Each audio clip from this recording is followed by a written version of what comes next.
Oh, it's been a while. I've been doing live. If you guys like to put in comments on this live stream, feel free to.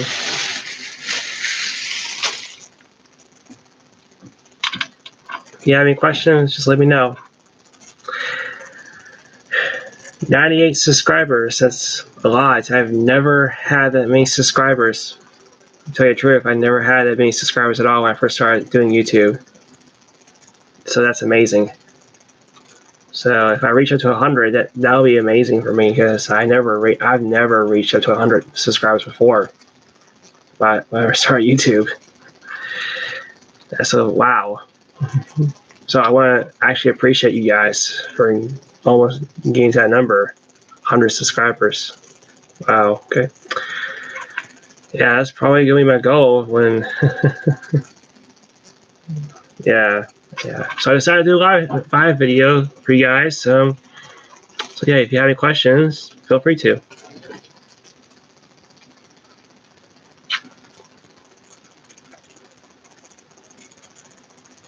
Just watching Sylvester walk into the other room.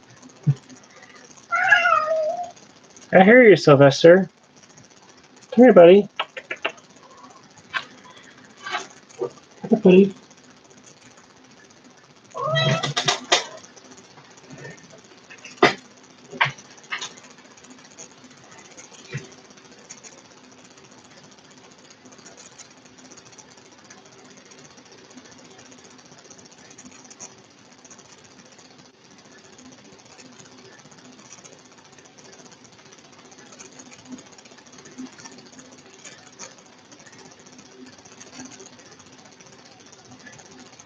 Went down? Okay, here you go. What? You went down before?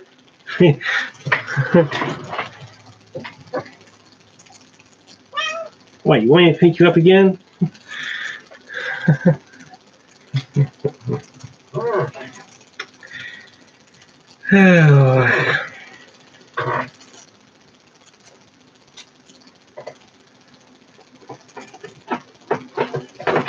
Hey, don't scratch my chair, even though you already fucked up my chair already.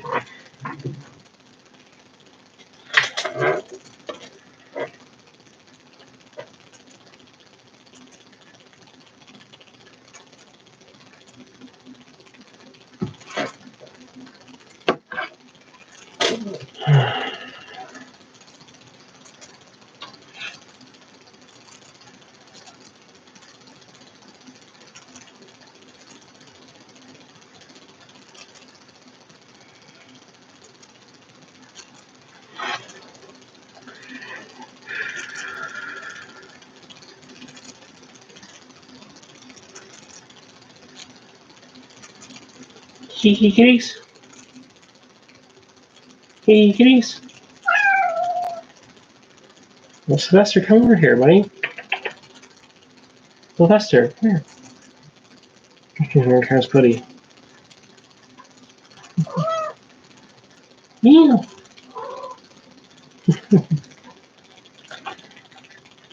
Little cats.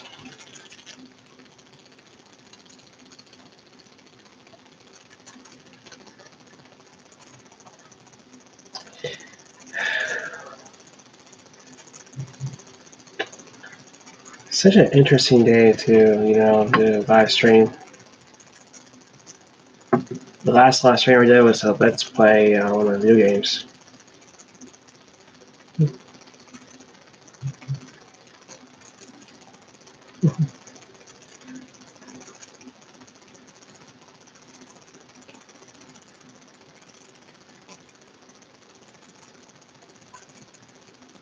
I should mention this. I am going to make another tribute to Steve Cash, if you did not notice. Yeah, I'm going to make another tribute to Steve Cash.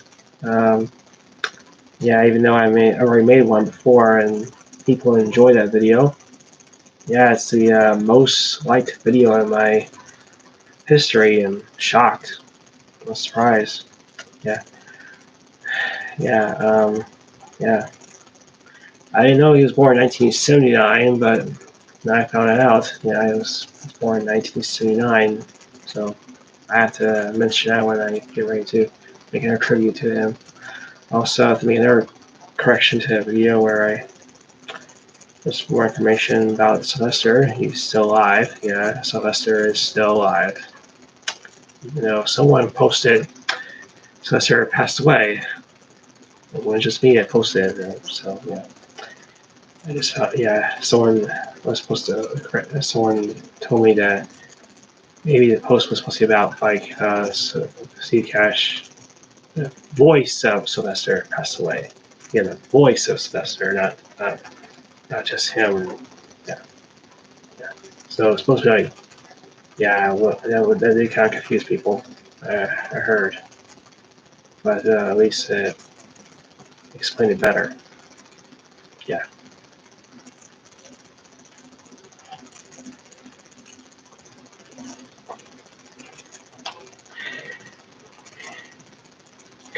So yeah, I found out that Sylvester is still alive, 13 years old. I think he's 14 because I was looking at his videos. I was looking at Steve Cash videos. Um, I believe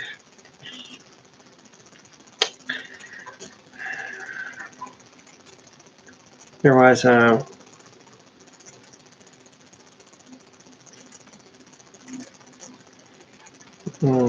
think Sylvester when they were 1 year old when he did that video called "Me Your Kitty" or could be still kidding. I don't know. He already mentioned his age in 2007.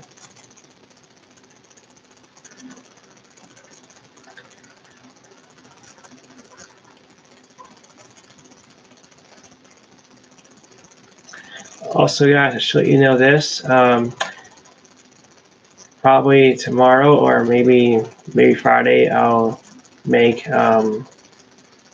another Blu-ray video, like Blu-ray question part 4, because I've been getting a lot of praise in that video, those videos. That's good to know. Everybody likes to see my Blu-ray collection, and maybe I'll do reviews on them. Yeah, I'll maybe do reviews on them. Depends.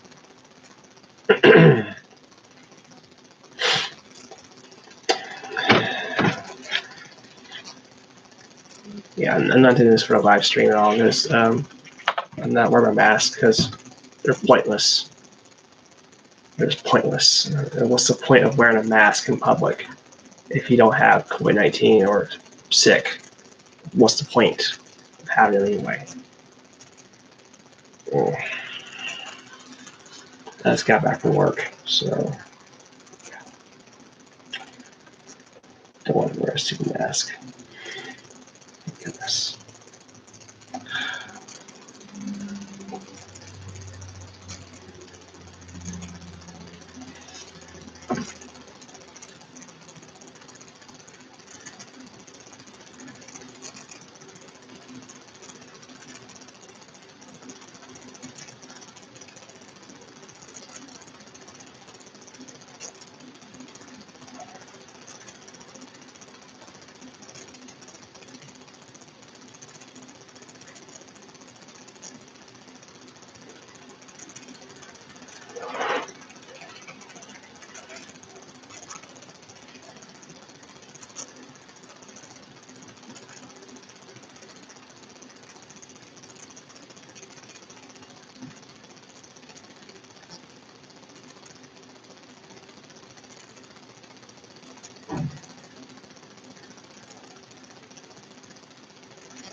Set my alarm to 6 a.m. because I'm going to get up early in the morning because, number one, I'm going herping. If you don't know what herping is, I'll tell you what it is. Herping is where I look for reptiles and reptiles and amphibians. I'm going to go to Bankhead National Forest. So I'm going to do a video of that. I'm going to leave it. I'm going to get up at 6 in the morning and try to be there probably at 8 or 7, it'd probably be 7:30 or 8, depending how far the trip is. I wish I could get one of my snakes out and show you guys, but unfortunately I have the cats out because I don't want to let my cats interfere with my reptiles.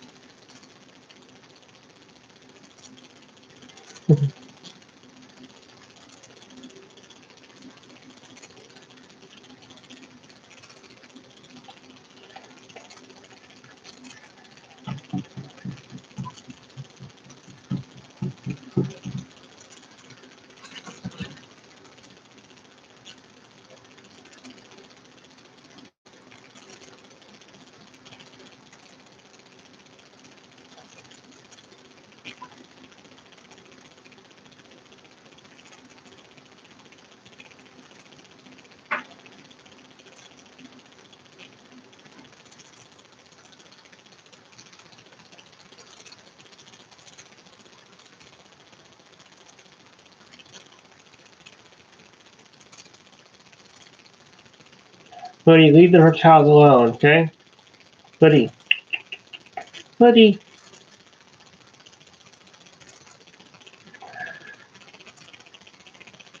Buddy's always missing the reptiles. She's always staring at them.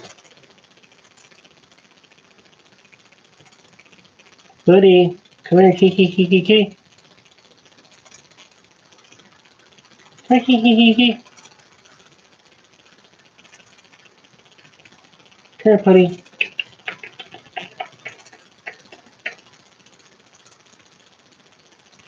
Hmm.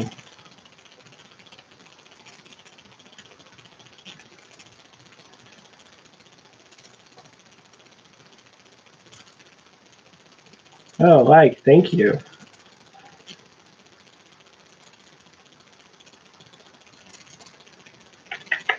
Buddy, come here.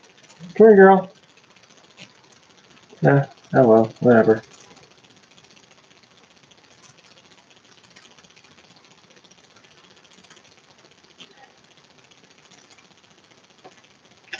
I guess Pooty doesn't want to come over and here. I'll tell you one thing. Pooty is so weird with Penny. She really is weird. Indeed. Sometimes she doesn't like being petted at all. Oh, here she comes. Oh, no, she's going the other way. Never mind.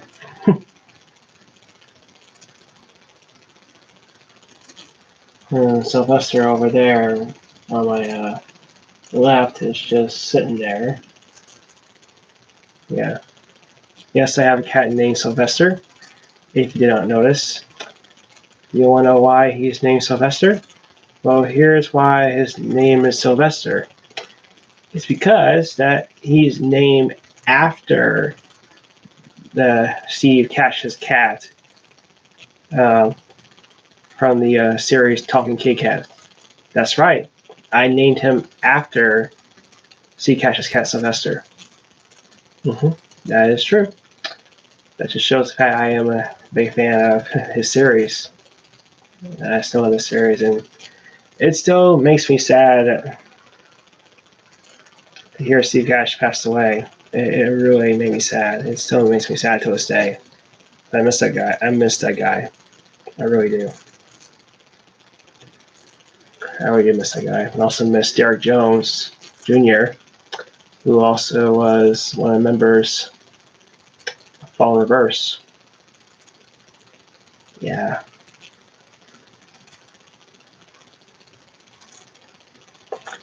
It's pretty sad. 2020 has become a pretty sad year. We've lost some famous people. But I hope they're actually having a good life up there. I'm guessing they are. I'm guessing Steve Cash is having a good time with Kobe Bryant, having a good time with Derek Jones, probably having a good time with Juice WRLD. Oh yeah, I forgot to mention him in the video when I uploaded a tribute to Derek Jones. Should have mentioned him. Yeah. Whoops.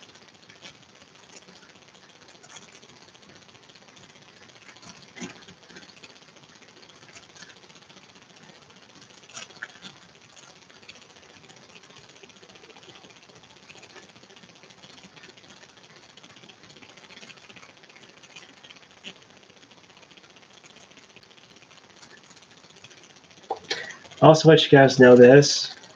I'm no longer on Facebook. Yeah, I don't do Facebook anymore. I quit Facebook. Yeah, I quit Facebook. That's why I don't really see any posts about Celia's, about Steve Cash or anything like that. So that's why I never seen posts about that it's posted on Facebook and stuff. So I don't do Facebook anymore. Just so you guys know that. Yeah. And no, I'm not coming back to Facebook because Facebook's gotten worse.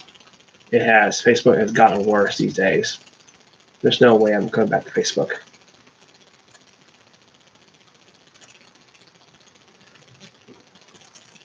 Oh, got a new subscriber.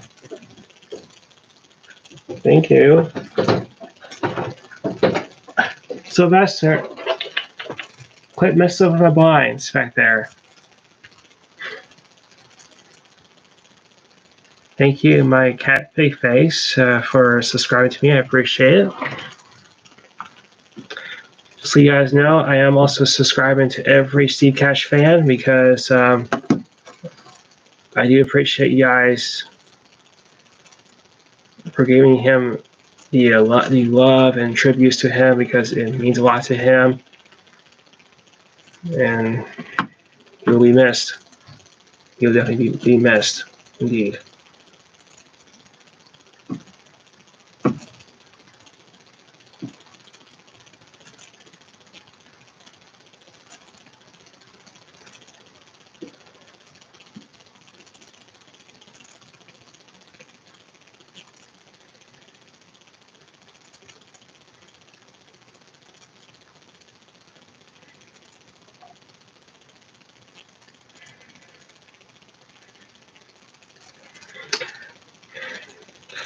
You know, I wish YouTube fixed their view thing on their mobile app because, number one, my newest video of Sylvester and Pooty just being cats says no views. It says no views on it. So yeah, they need to fix that. Yeah, YouTube needs to fix that. Their view thing is just broken. It really is. Because their view thing is just slow. It really is.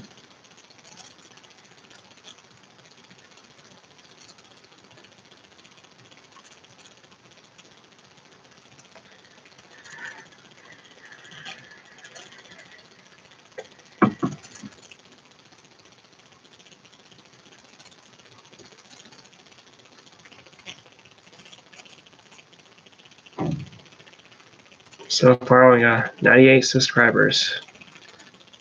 It'll be interesting if I ever reach to 100 subscribers. I never reached that point before at all. I've been on YouTube since 2008. I was 16 when I first joined YouTube. Yeah, I was 16 when I first joined YouTube, and I never had that many views on YouTube.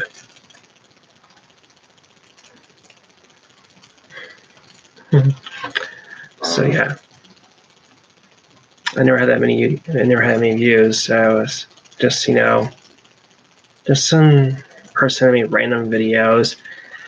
I did make movie reviews, but I was terrible at it. I was terrible at it when I was 16. And also, I was not that good at editing either until I came across Windows Live Movie Maker and tried to do editing on that software. And I also got better editing softwares too.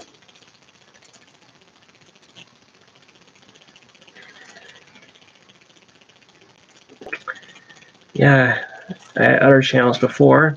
I also had a channel called Shit on the Globe 100, but that channel is long gone. It's closed down because I just didn't feel fun with that channel anymore. On top of that, I also made another channel before. I made Cow and Drugs. Didn't feel fun with that series either that I made. That was a long time ago. It's just me. Just excuse me, almost burped. That would not be good if I burped on camera. That won't sound good.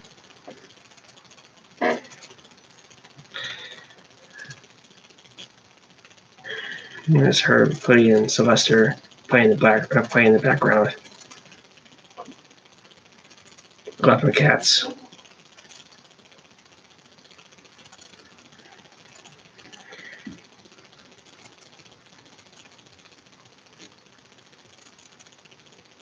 Putty. Putty. She doesn't want to come over here. Typical Putty cat, indeed. Oh, Sylvester and Putty are at it again. You can't see it. Putty and Sylvester are playing with each other.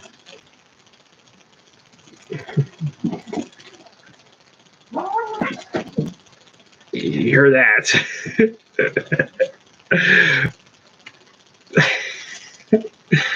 Wow, okay. Yeah, it happens every day when I get bored. They just play with each other. Sounds like two cats fighting, but they're not actually fighting. They're not actually fighting. They are trying to play with each other. There comes Sylvester. Sylvester. Kiki.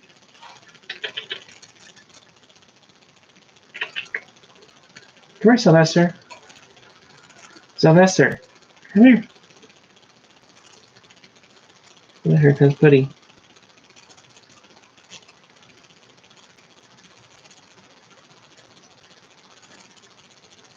Uh-oh, not again. No, Sylvester wants to play with her again. Watching my cats play is pretty cute. I'll tell you that.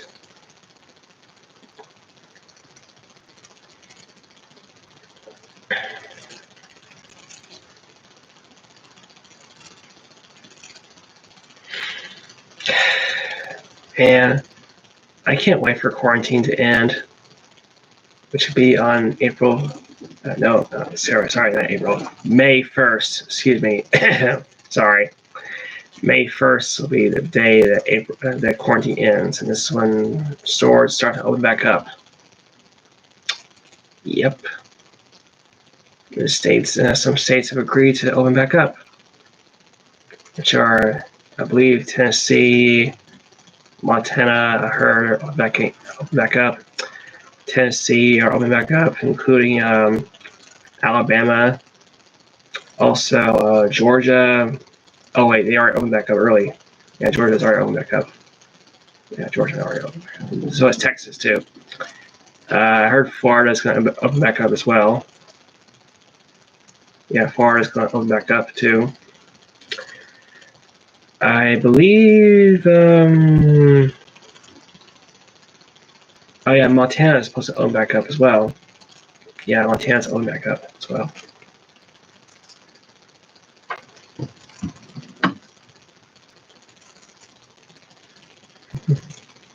I'm glad that states are opening back up because this is good news. That means that things are starting to get back to normal. That's good news to hear.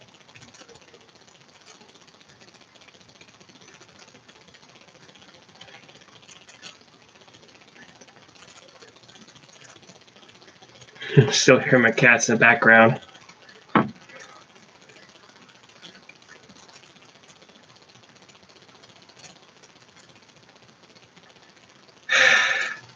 You know, if YouTube is still working, they need to fix their app. They need to fix their app because it's ridiculous the fact that no views showed up on my latest video that I uploaded and stuff.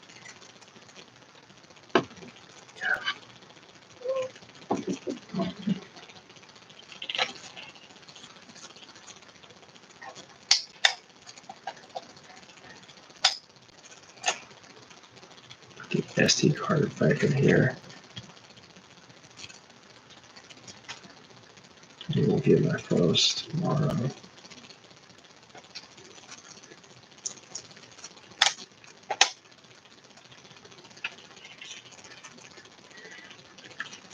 This is the camera I use for one of my videos. But the problem with it is it cannot go past 4 gigabytes when filming a video.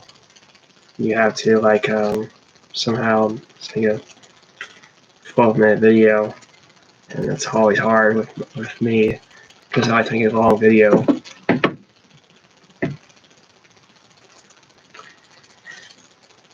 Oh, I'm just glad I'm home so I can just chill and relax.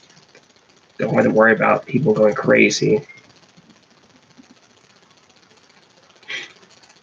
Please just like ran across. Please just like ran like Roadrunner. And Sylvester's just here chilling. Sylvester. Sylvester.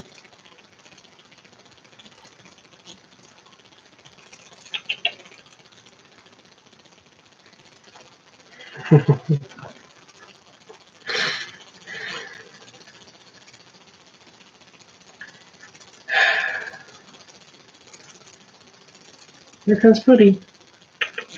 Buddy. Buddy. Come here. Say hi to the audience.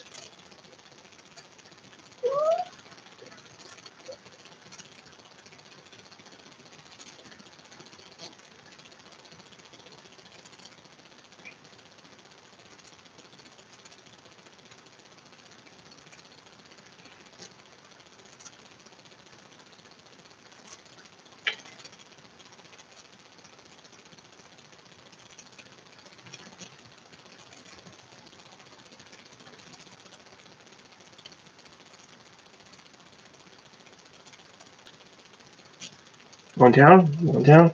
Alright, here you go. Sometimes she doesn't like being held.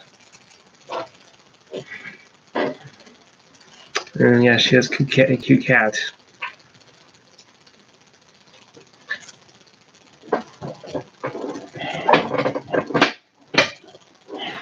Sorry, I have to adjust my chair because this chair is so flimsy.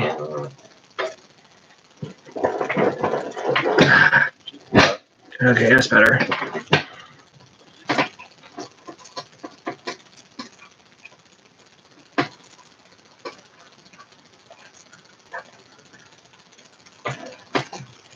Okay, that's better. Ugh.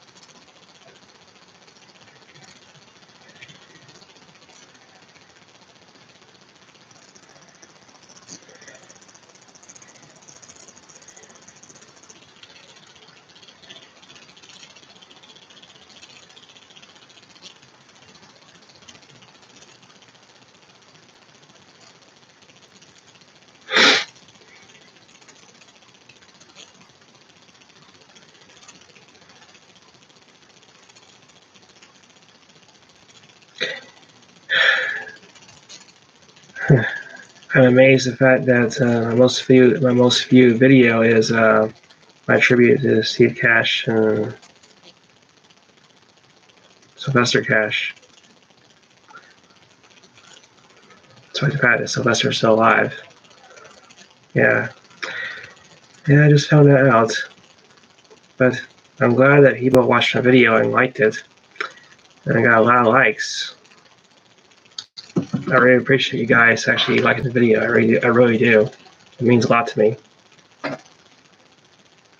And I still do miss Steve Cash. It was very sad when he passed away. I still think about him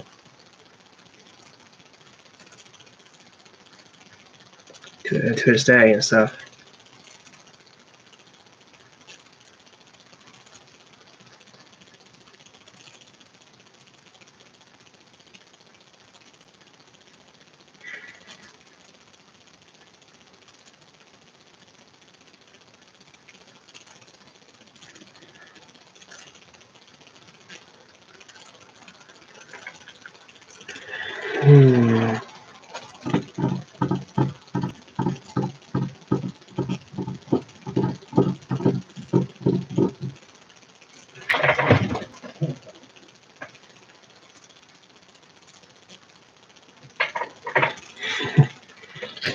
The cats are always making noises.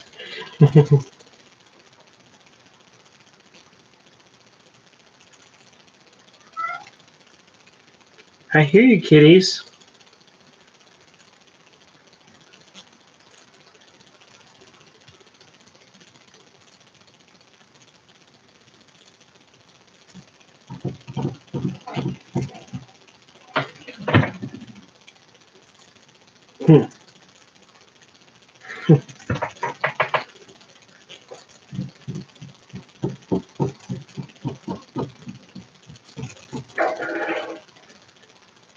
That's right. Yeah, that'll be Sylvester making noises. I'm not sure what he's playing with. He's not playing with something I don't want him to play with.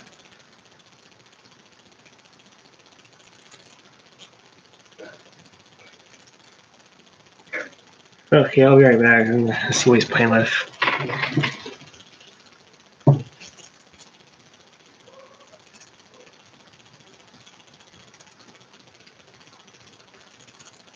I'm not sure what he's playing with at all. I'm not sure what that was all about.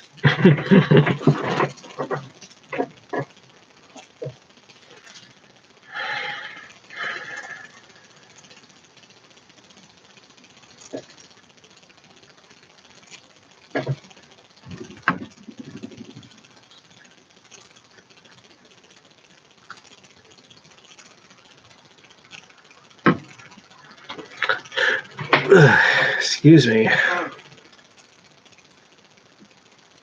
Yeah, I'm excused.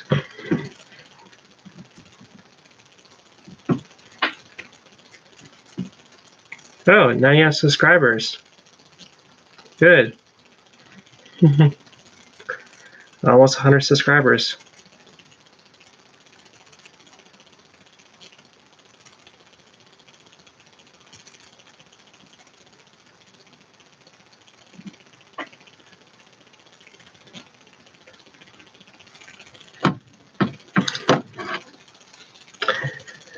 By the way, I also actually know this. I have a lot of animals. I don't just have 2 cats. I also have 3 lizards and 6 snakes. Rolls wild tongue. If you have something to say about that, please put in the comment box below. Or put in my live chat.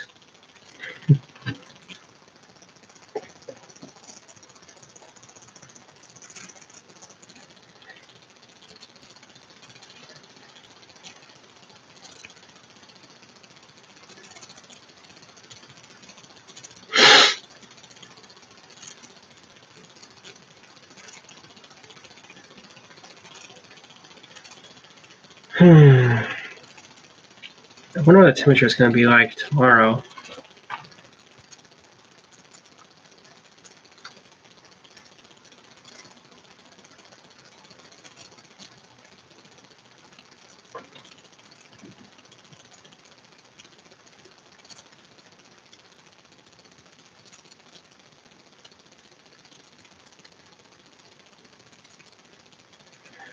It is 69 degrees right now. Tomorrow will be, it looks like it's going to be some damaging winds. It's going to be windy tomorrow. Ooh, gotta be careful when I go outside these days. Gotta watch out for wind.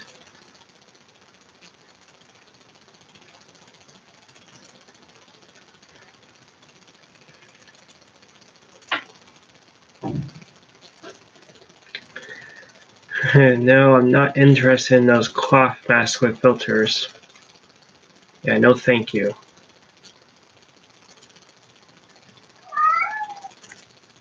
What? That'll be Sylvester. I know that meow. 7 miles per hour wind.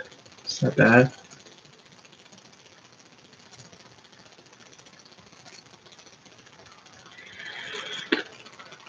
Ooh, I was supposed to yawn. God. Ugh.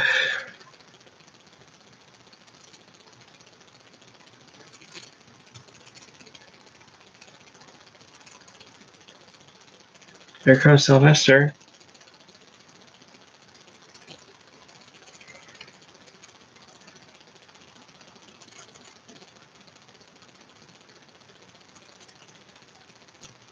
It's going to be 70 degrees in the morning tomorrow. So some thunderstorms. Hope it won't be too bad once I start going herping. See what the weather is going to be like. Hourly, see details.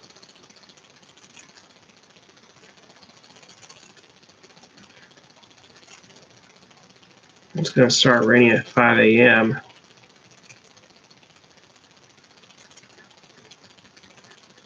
Thunderstorms at 8 a.m. Hopefully that it's not going to be too bad up there when I get to Bankhead Forest.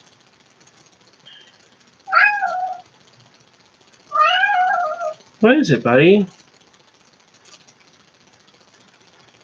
What is it, Sylvester? You want attention? Or you want to see the people up here?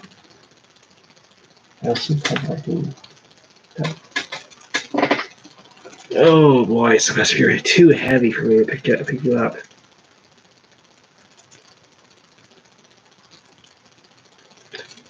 And guys, this is Sylvester, my black cat. I had it for 5 years, since 2015.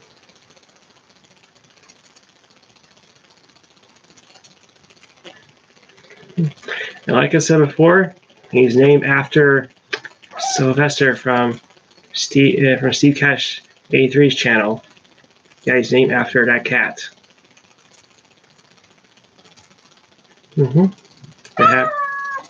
Okay, I'll put you down. I'll put you down.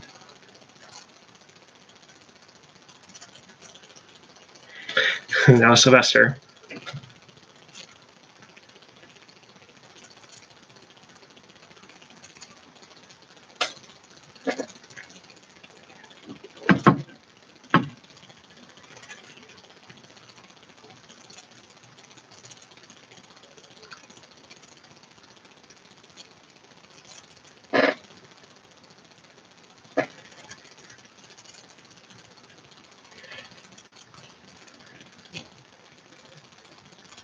All right, 100 subs.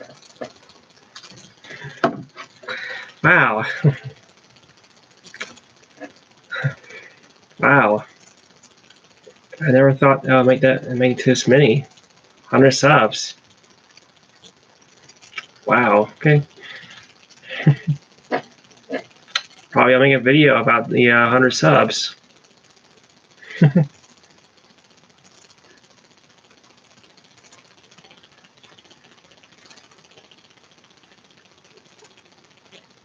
I see Sylvester is looking at himself. Cats always being cats.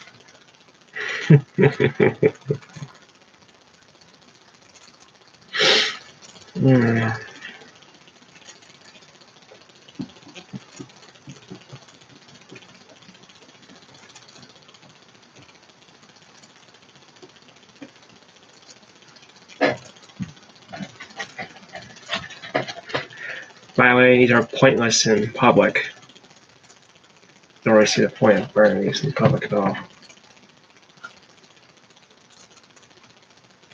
I don't.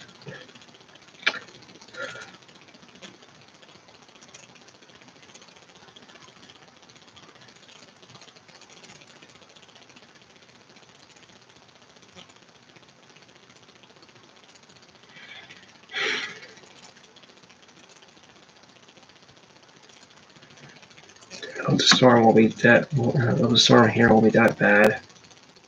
Yeah, I know. Let's get some thunderstorms tomorrow.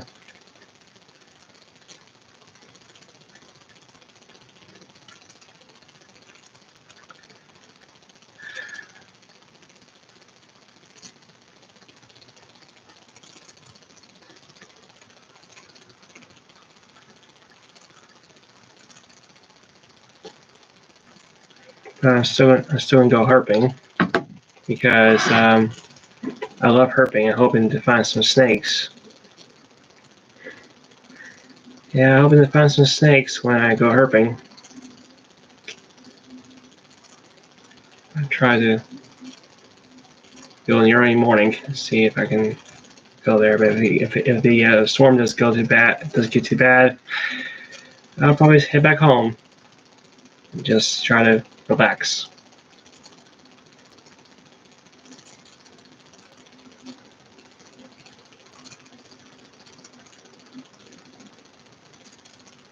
Get some water.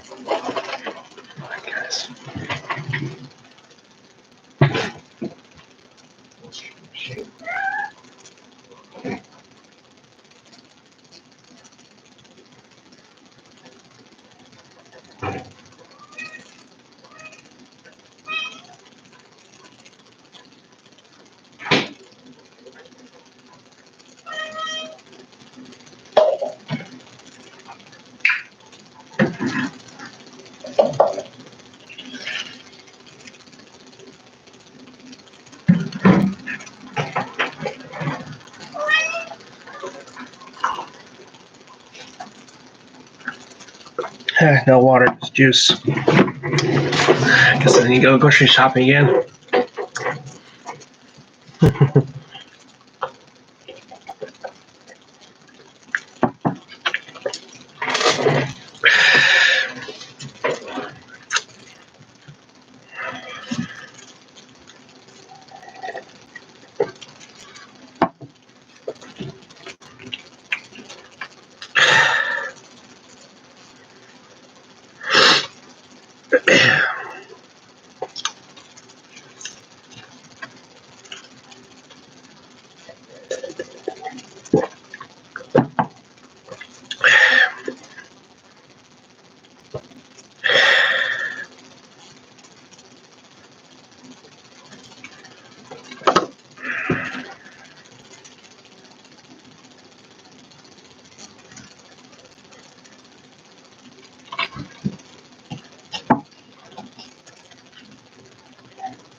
All clear.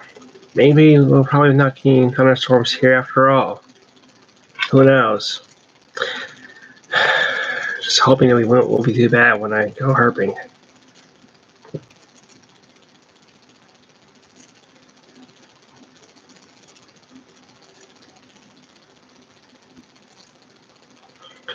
So far, I'm been alive for about like 45 minutes, and don't want to say anything. Surprised. I was at least expecting a comment or something.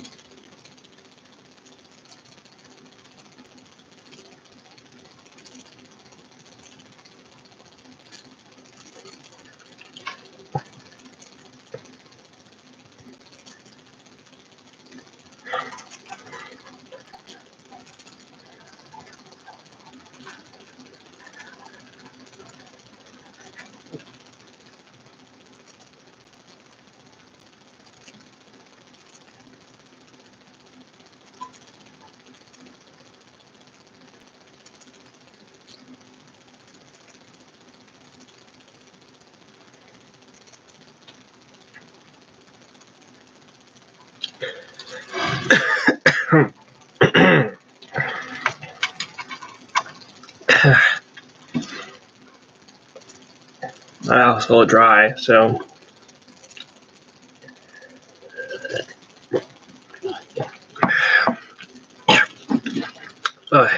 that long pipe. Excuse me.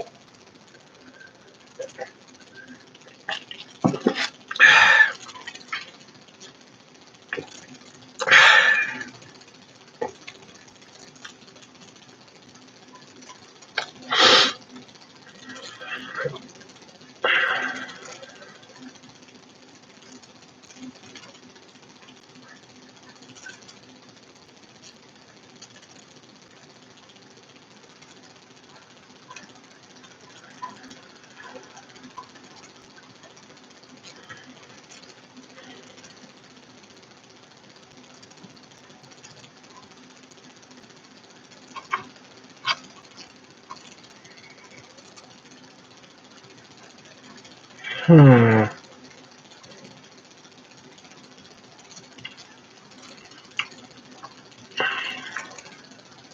You know, I wish I can actually bring out one of my snakes, but I don't want to disturb. I don't want to disturb them because they like being they like being disturbed at times.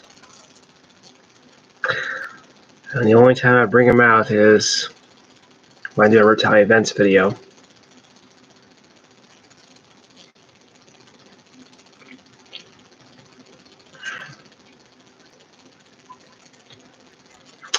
I need to make more reptile events videos because I need to, do more education to people.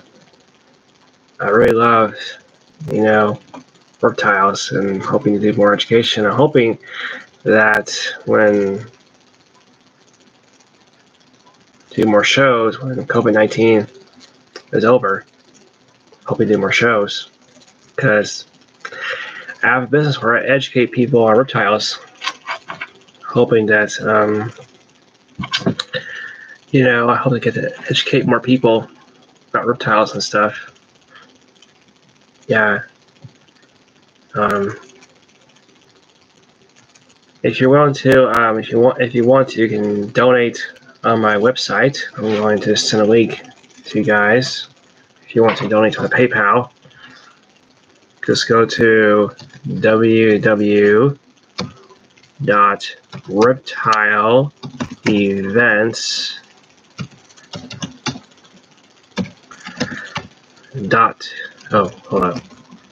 reptileevents.com. This will lead you to my website. So, that's my website. So, if you want to donate to my PayPal, because do need some donations for my reptile events and reptile events. But Sylvester, are you begging me? Are you begging me, buddy?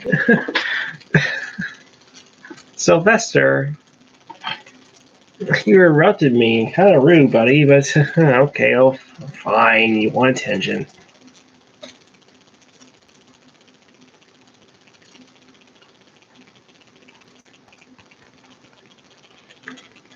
Sorry about that. Sylvester was begging me. You want attention.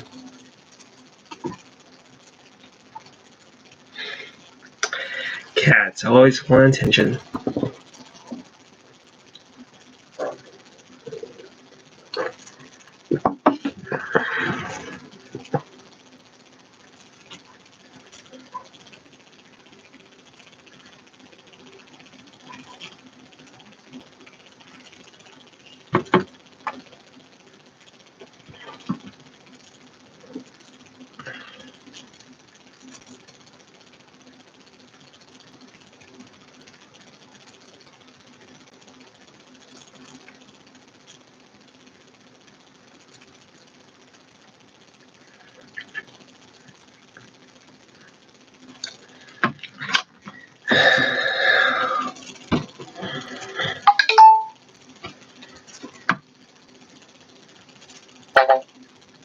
Oh, my phone is running out of battery.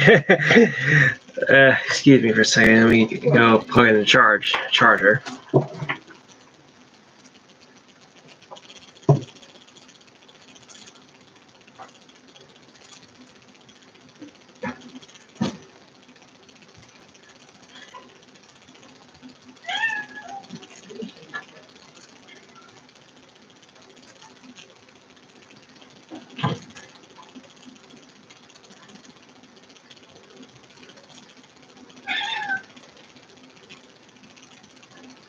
Wow.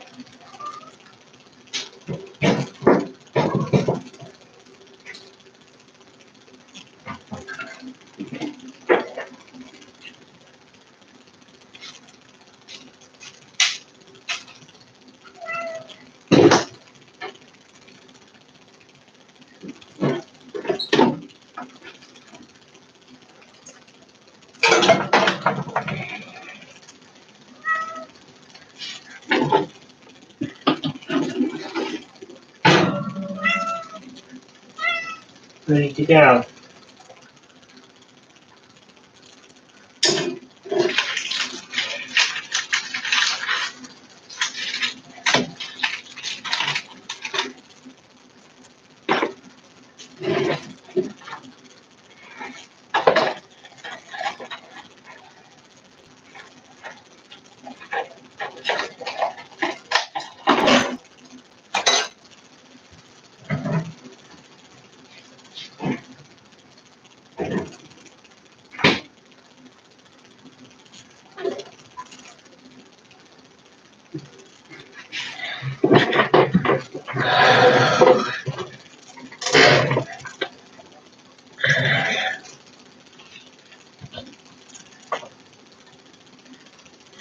Yeah, Pooty's in the background. She should not be on that counter. Pooty, get off of there.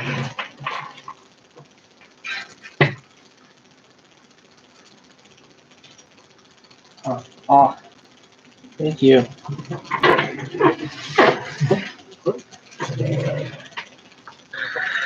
My phone is now charging because it was running out of battery. Oh! Should I?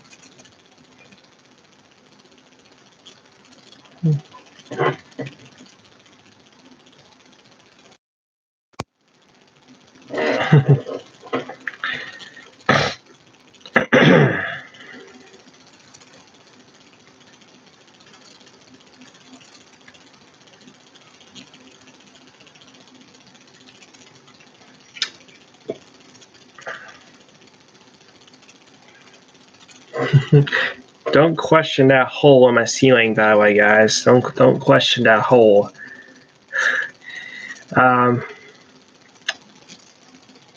Yeah.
Oh, here comes Sylvester.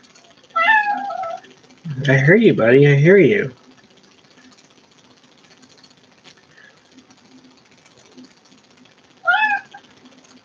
Meow, meow. I see you, Sylvester. Meow. Meow.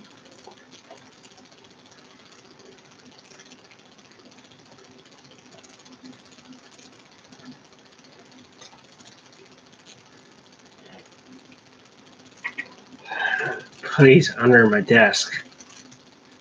Just like Gibson was. Steve Cashman video. Oh, never mind.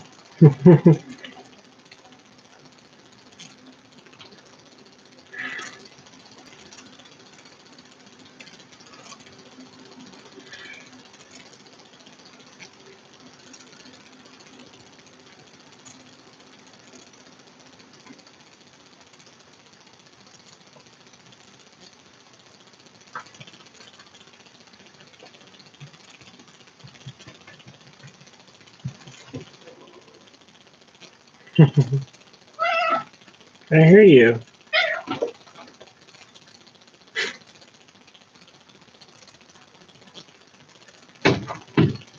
Oh. You trying to catch a fruit fly, Sylvester?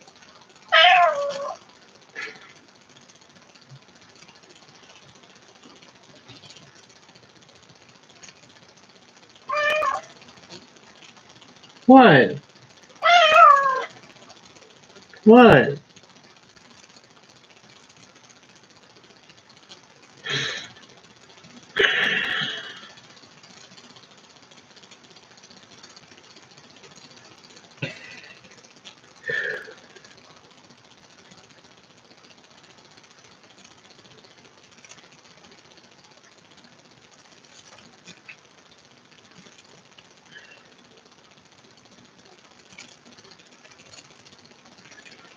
Probably end the stream at 11:30 so I can go to bed and try to get up early in the morning. Hopefully it'll not be too stormy this morning. There comes Sylvester. I hear you, buddy. I hear you.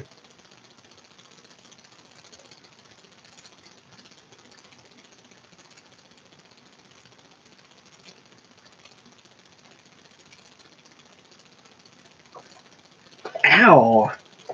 Sylvester. Ow! Ow! Sylvester. Almost put your claws in me. Claws are sharp, buddy.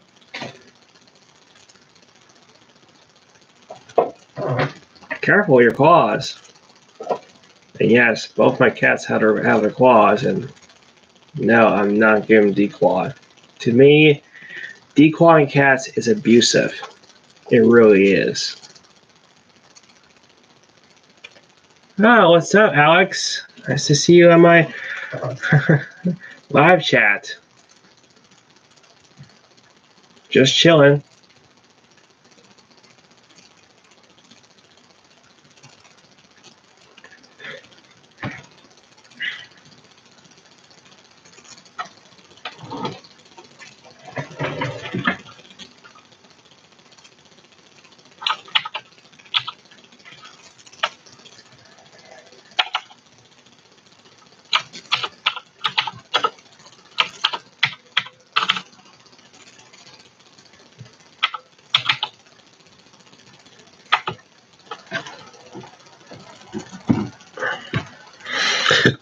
Excuse me. Burp. Uh-oh. It's on camera. Oh no.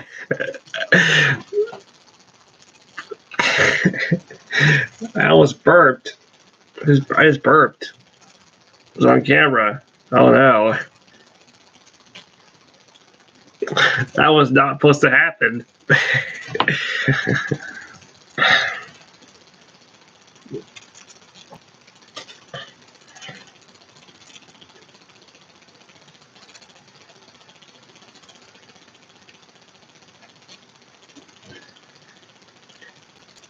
Yes, I still rank Child's Play 3 the weakest in the Chucky series. Thank you for asking that, Alex. Yes, I do think, in my opinion, Child's Play 3 is my least favorite Child's Plays, in my opinion.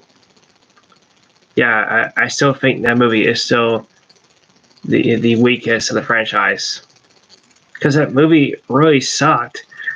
It was one of the worst sequels I've ever seen. I mean, it was not a good sequel in the slightest. I never liked it at all. I mean, it wasn't good. The only Child Play movies I liked so far were the first one, the second one, and the fourth one, which was Bride of Chucky. And last but not least, I also like Sea of Chucky. I know some critics don't like that movie, but I liked it. I also like the sixth one, Curse of Chucky. Curse of Chucky was a good sequel. I was really amazed by it. And last but not least, Cult of Chucky. Yeah, I like that one too. And yes, there's also going to be a TV series. Sorry. And yes, there's going to be. It's supposed to be a TV series coming out. I'm not sure when it's supposed to be coming out. It's coming out eventually. I'm not sure when it's going to be made. Do I like the remake? Yes, I do like the remake. I think the Child's Play 2019 movie was actually not good. Was actually not bad at all. I thought it was a good remake. Yeah, I thought it was a very good remake indeed. I thought they did a pretty good job when it came out and stuff. I thought Mark Hamill as Chucky was a good choice because Mark Hamill, in my opinion, was a pretty good choice to play as Chucky. I think he did the voice pretty well, and I think he was pretty scary. I will admit it's not as good as the first Child's Plays, but it was still entertaining and really good and good enough to own on Blu-ray. Yes, I own the reboot on Blu-ray, by the way. It was in my first Blu-ray collection video. What are they doing? What you doing? Don't chew on that.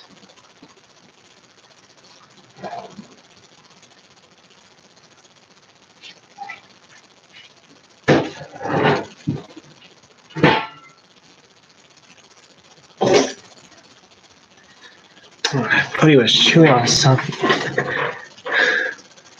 Do I have them all on DVD? Hey, yes, I do have all the Chucky movies actually on Blu-ray. I have all of them. Let me go get them and show you guys.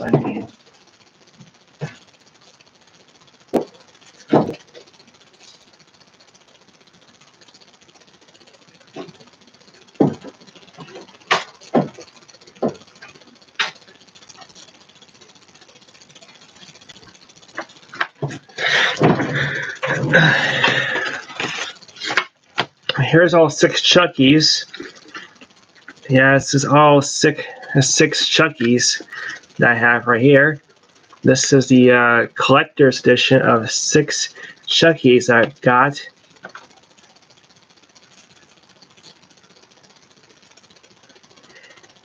This summer. I doubt it's going to get delayed longer than the summer because according to Trump, he said this whole virus thing might end at summer. Depends. So I'm pretty sure they're still gonna have time to release the show. I think no. So I'm pretty sure they're still gonna have time to film this summer because from what I heard. States are opening back up on May, and the virus is kind of slowing down. So I'm pretty sure that they're going to open back this. I'm pretty sure they're going to start filming this summer. So they're probably gonna have time. I don't think they're going to delay the show longer. I'm pretty sure they're going to still have time to film it. So here's all 6 Chuckies, which includes the first one, the second one, third one, fourth one, Bob Chucky, and also fifth one, Steve Chucky, and Chris Chucky, indeed.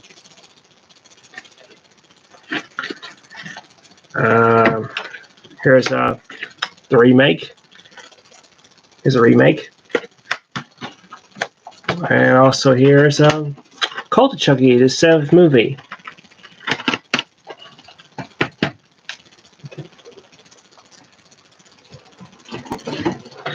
Yeah, that's all the Chucky movies I have. Yeah, I have all of them. And I heard it's supposed to be a sequel to the reboot. I heard it's supposed to be a sequel. There could be. I don't know. I'm not sure there's supposed to be one. Maybe. It could be. I don't know.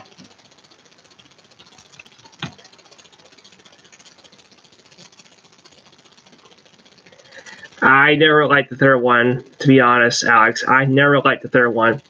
Seed? I liked it. I like Seed of Chucky. I thought it was a pretty good sequel. I will admit it's not as good as Bride of Chucky, nor the first Child's Play, but I thought it was a pretty decent sequel to the franchise. I will admit there are some flaws to the movie, but it's not that bad.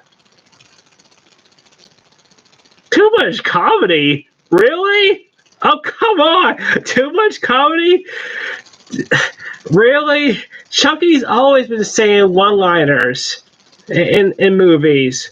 Really, too much comedy? What's wrong with too much comedy? Because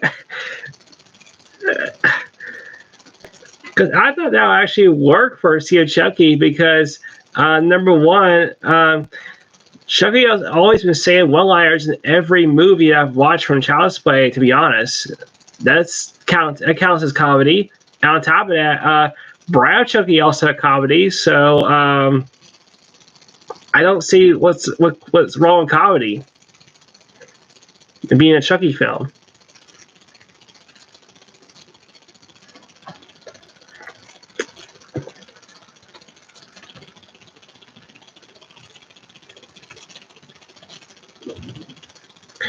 Yes, I agree. There should be a balance with comedy and horror. I do agree with that.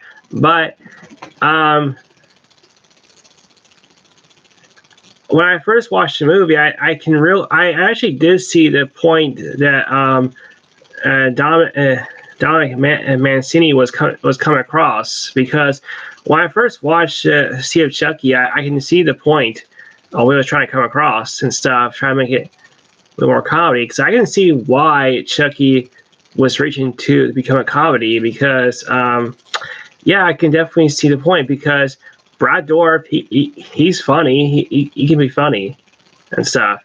And I can see this happening because, yeah, after watching the Chucky series, I can see trying to do comedies and stuff. It's just like where, Freddy Krueger when he does comedy. Yeah, it's just like that kind of humor.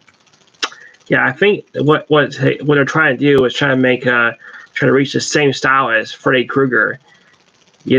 Where they made a Freddy Krueger movie called Wes Craven's New Nightmare, where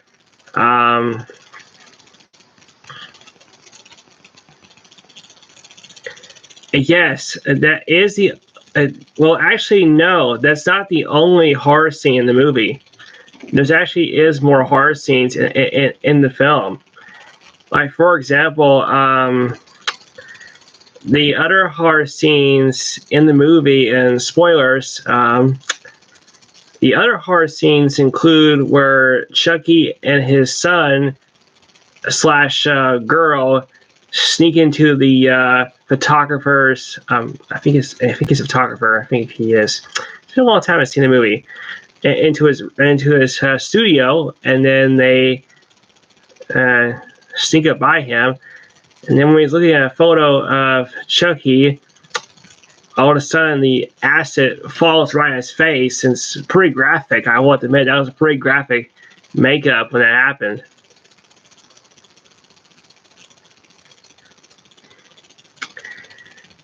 He starts pissing his pants. Okay, I will admit the pissing in pants and pissing in pants scene. Yeah, I will admit that was kind of not funny in Chucky, in Sea of Chucky. I will admit that was not funny at all. I will admit it was not funny. It was starting to get old in that movie, but it didn't really bother me too much. I will admit it did kind of get old when they kept on replaying it in the movie and stuff.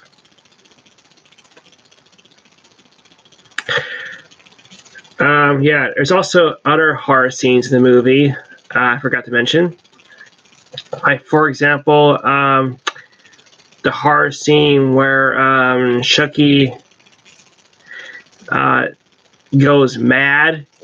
When he starts to realize that he's the notorious slashers. He doesn't need to be. It doesn't need to be a human anymore. He can be still the killer doll. And then he goes to a killer rampage, trying to kill his wife. And yeah, that's also another horror scene there. And I also love the scene where he just breaks into the door, and it was going to do a Shining reference. Oh yeah, the masturbating scene. Oh god, Chucky masturbating was a horror scene for the fans. Oh god. Oh yeah. I remember that scene. Yeah. There's a reason why he's masturbating. Is because one, Tiffany wanted to impregnate Jennifer Tilly because so she could have the baby, have a baby, so Tiffany and also Chucky can put their child's soul into the baby. That was her goal. So yeah, that's why Chucky is masturbating to get his semen out of there. Yeah. just just the fact.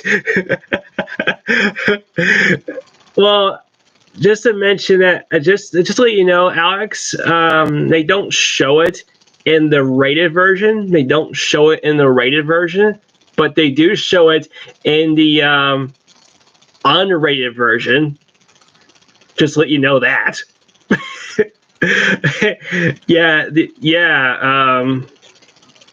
They do show it in the unrated version. And yes, I do have the unrated version of Sea of Chucky. I am not kidding.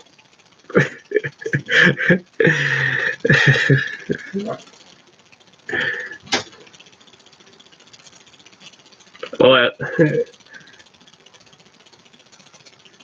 Oh. Oh yeah, unrated version. Yeah. And yeah, that's the only reason why it's unrated, because the scene where he's masturbating. And you do get to see Chucky's dick.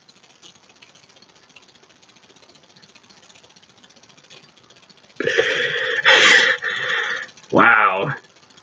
Despite the fact, which questions me in Sea of Chucky, why don't they show the private part of his child when they were questioning him what sex he was, since he was a doll? Yes, I still think Child's Play 3 is pretty bad. To me, Child's Play 3 was the worst sequel.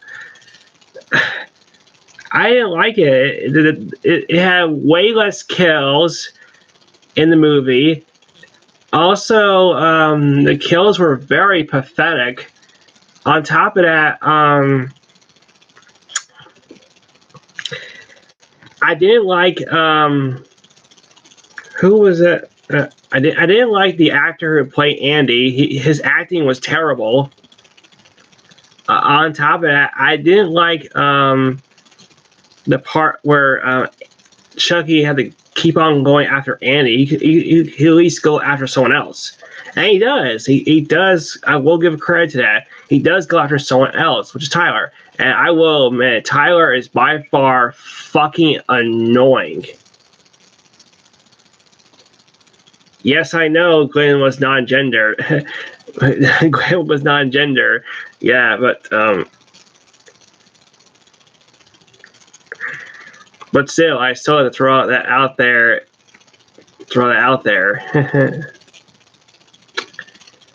Yeah, about when they saw Chucky's dick.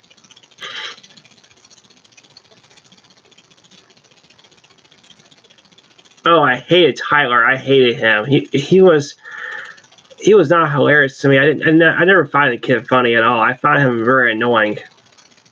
Also, I did not like it when he said, "Charles, quit cursing." I just find that really annoying. I just find that really annoying.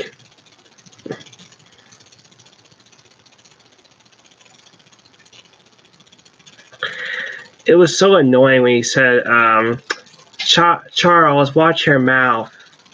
It was so annoying. I just couldn't stand that shit.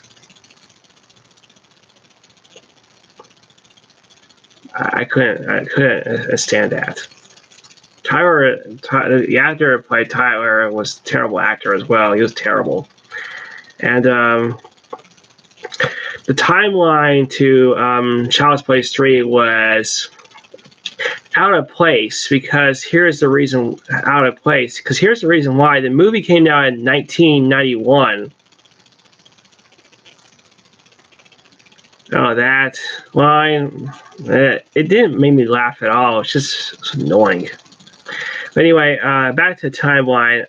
The movie came out in 1991, but here's what confused me. The movie was supposed to take place in 1998. Yeah, I found out that the movie took place in 1998 because in Child's Play 3, Andy is 16. So here's what confused me, because once they introduced the Good Guy Dolls, when they're trying to revive their company, they said Good Guy Doll of the 90s. Like they were actually starting in the 90s, despite the fact that the movie took place in 1998. So they really screwed up on the timeline when they're making that movie. It's like they really rushed on the timeline when they made that movie. Yeah, because also in the beginning of the film, Child's Play 3, here's the problem with the kills. They're so silly and so stupid, and also really pathetic. Like, for example, in the beginning of the movie, yes, 1998 is still 90s, but it's almost to 2000. You're close to getting 2000, so it still doesn't count as the 90s.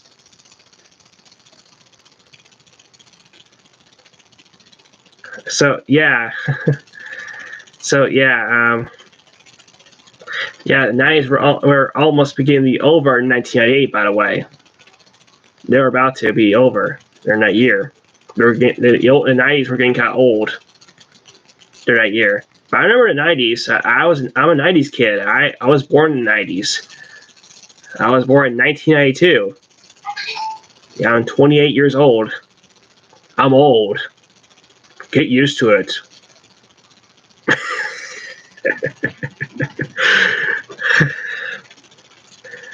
Okay, so yeah, the first kill in the first Child's Play 3 movie, Child's Play 3, in that movie, it copied off of Home Alone. Yeah, it was kind of trying to be like Home Alone in the beginning of Child's Play 3. Yeah, because there's a scene where Chucky spills marbles in the beginning of the film to trip the boss guy. And I thought that scene was very pathetic, and it reminded me of Home Alone in the most pathetic way as possible. It was very pathetic. On top of that, he says the funny line, "Don't fuck with the Chuck." But here's what doesn't make any sense. He's saying that despite the fact the boss never fucked with him. So it doesn't make any sense for him to actually say that. It doesn't. It just doesn't make any sense at all. So that's one kill in the movie. Then we have the next kill, which is actually where he kills the barber.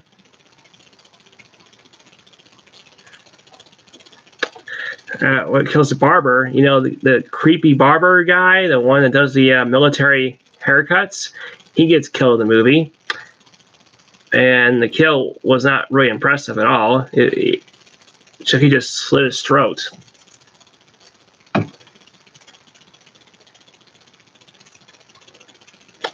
Yeah. And then he killed the sheriff in the park, which is off screen, which is pathetic. And then that was it. That was all the kills in the movie. That was it. I mean, That's pathetic. For a Chucky film, that is pathetic. Really is pathetic.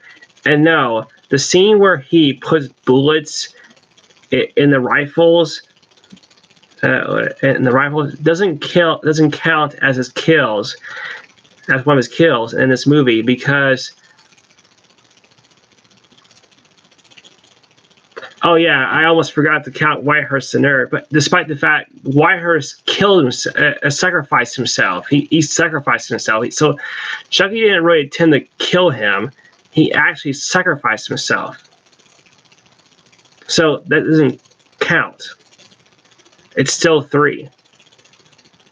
And the scene where he unloads the paint rounds with live rounds doesn't count either, because it's the red team shooting the blue team. So why isn't Chucky doing the kills? Isn't the movie supposed to be about Chucky doing the kills? Yeah, it's called Child's Play 3. It's supposed to be about Chucky doing the kills. Yeah, but he's not, which really is pathetic and stupid.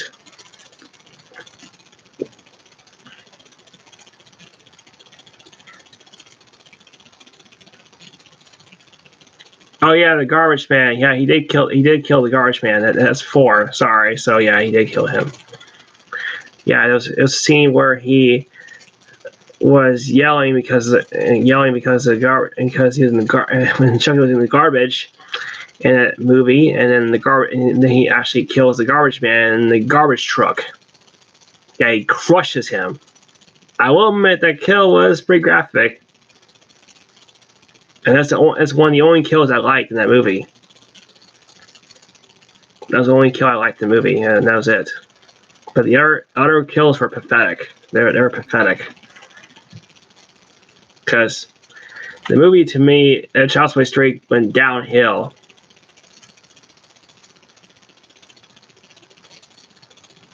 After a while when I was watching it. But at least it actually, in the ending, it does make sense on why. How would you rank how would you rate the Child's Play, Halloween, Friday the 13th, Nightmare on Elm Street, and Texas Chainsaw Massacre franchise?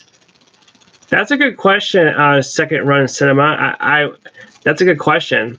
How will I rank the Child's Play franchise? Okay, so my ranking on Child's Play. Here's my favorite so far.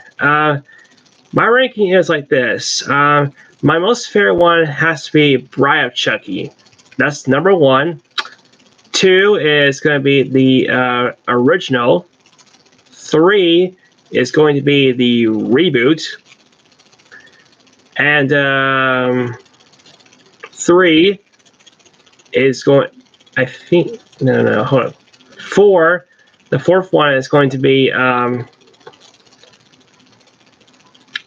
4th one is going to be Cult of Chucky. The 5th is going to be Curse of Chucky. And the 6th is going to be Child's Play 2. The 7th is going to be Sea of Chucky. And the last but not least, number 8, is going to be Child's Play 3, the one I really hate. Yeah, I still hate that one.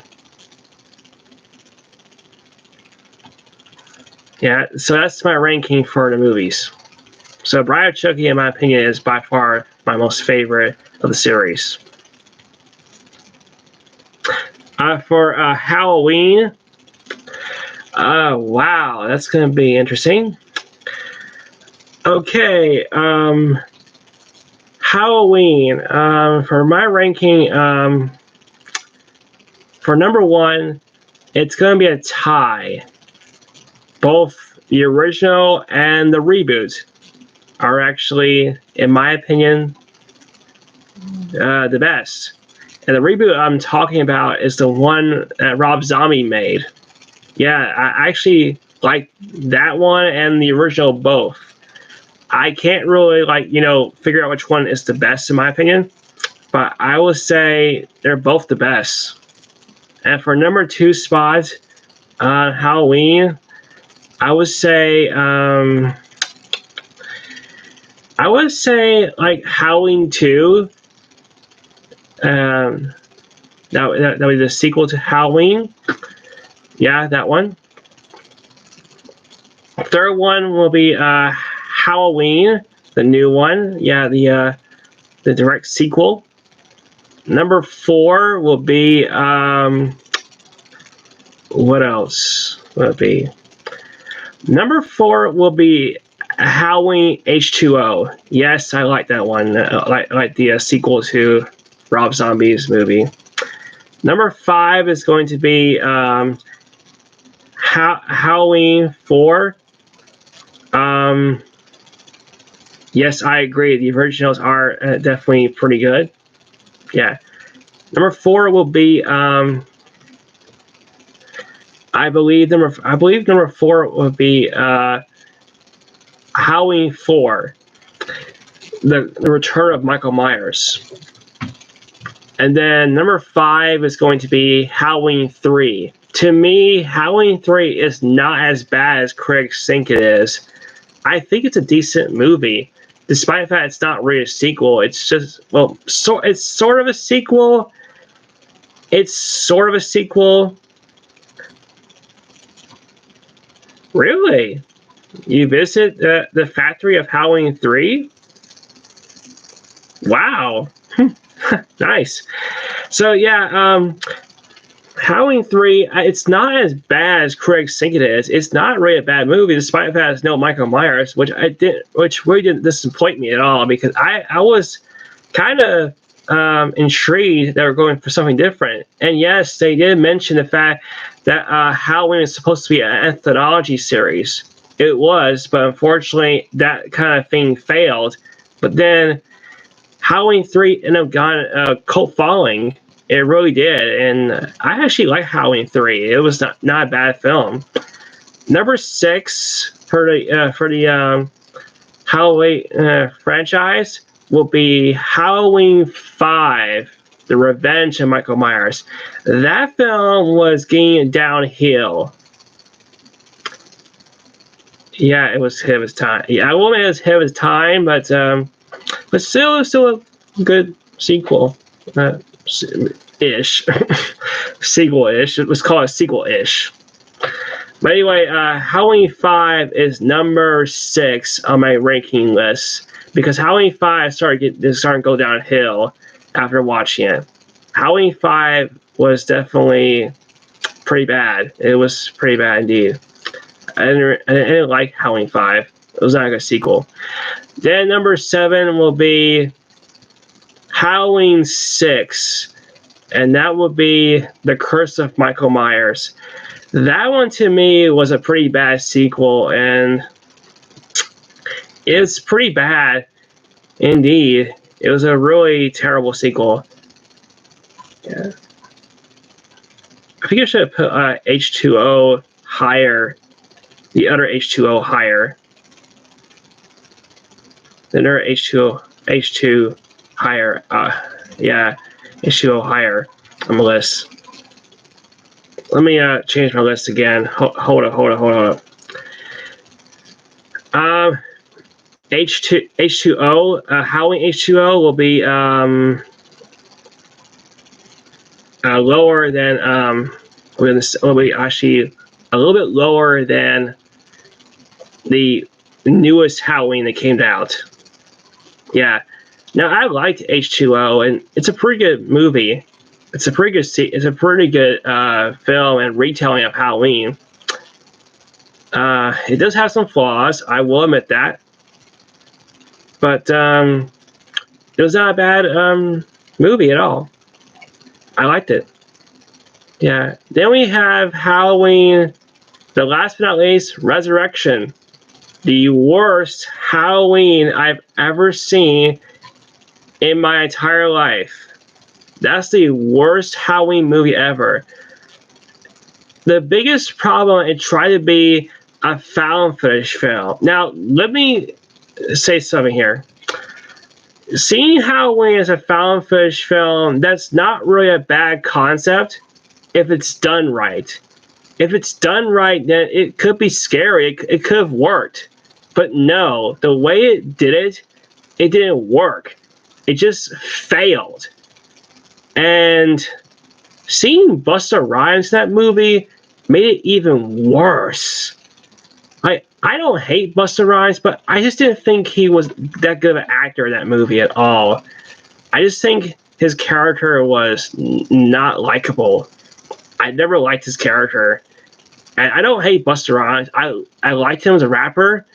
I think he's a good rapper and stuff. And him as an actor, it's kind of mixed. He's sometimes hit and miss when it comes to acting.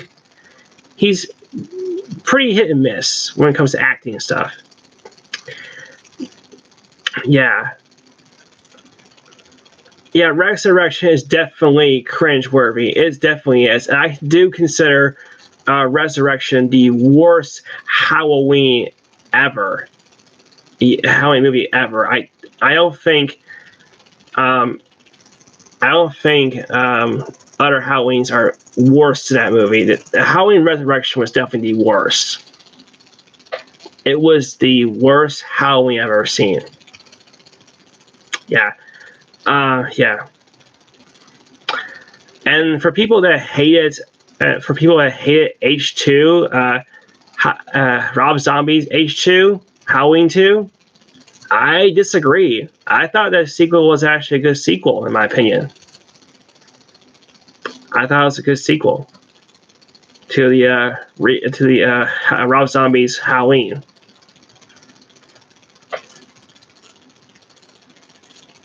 Sure, it wasn't great, but it was still a good sequel, in my opinion. Yeah, and some people thought that was the worst Halloween, but nope, it's not. Halloween Resurrection is still the worst Halloween ever. It's still the worst. There's no topping that at all. People thought Halloween 6 was the worst Halloween, but nope. No, nothing can top Halloween Resurrection of being the worst. Yeah, yeah. Yeah.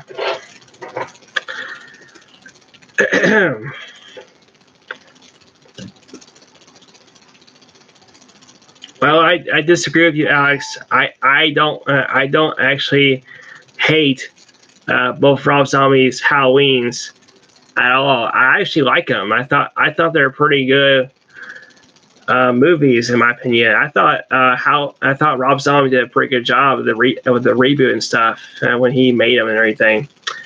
I thought they were really fun. I like the way that Rob Zombie directed. Sure, I will admit they're not the greatest movies, but they do have flaws. But I like them. I enjoy them. They're pretty good. But hey, everybody has different opinions. Hey, everybody has different opinions. I wish I did own the original Halloween. Unfortunately, I don't. I don't own the original Halloween, but I do own the remake. That's the only Halloween I own so far because I didn't get the time to own the original. But I am thinking about buying the original, probably on Blu-ray soon. I'll probably try to buy the 35th anniversary of it. I'm not going to buy all 8 of them because it's not worth buying all the sequels of Halloween, in my opinion. It's not worth buying all the sequels. In my opinion, I think it's really better just to buy ones that I like so far. Despite the fact I've already bought all the Chucky films, the reason why I bought all the Chucky films so it won't be completed because there's no way to get a single Blu-ray of Sea of Chucky unrated. There's no single Blu-ray of Sea of Chucky unrated. I tried to look it up, and there's no single Blu-ray of Sea of Chucky unrated. There's none. There's only a DVD of Sea of Chucky, I love to create. I love to collect Blu-rays. That's why I love to collect and stuff. Yeah.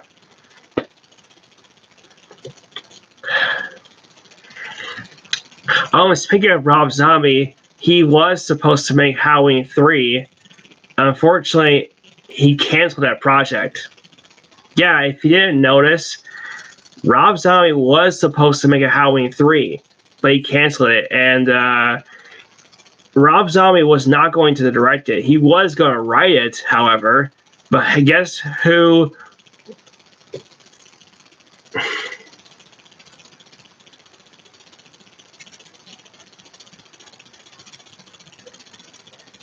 Well, yes, they did bring out unrated Blu-ray for Child's Play, but it's only on this version only.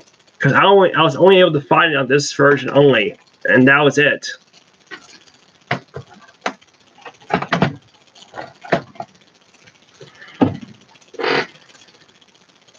Yeah, and I remember buying this on Black Friday, and it was a good deal. But I should say this: Best Buy needs to take, Best Buy needs to take better care of their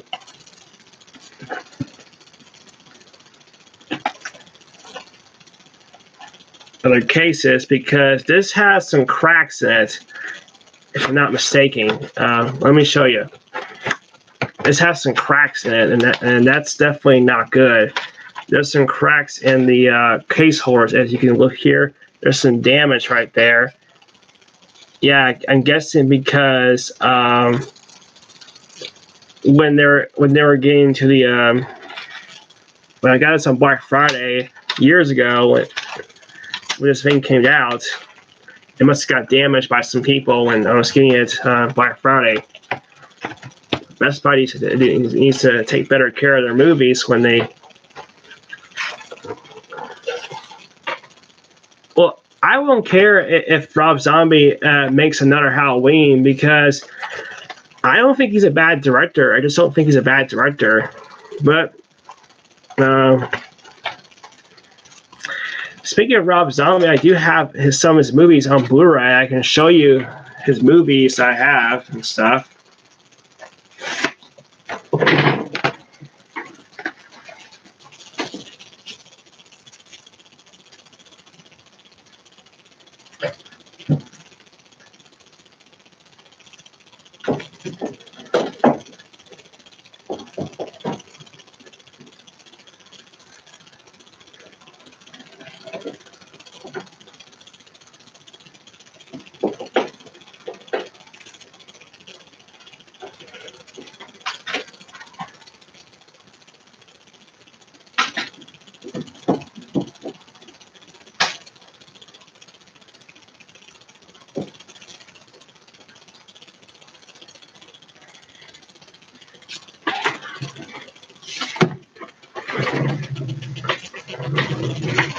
So here's all the Rob Zombie films I have right here so far.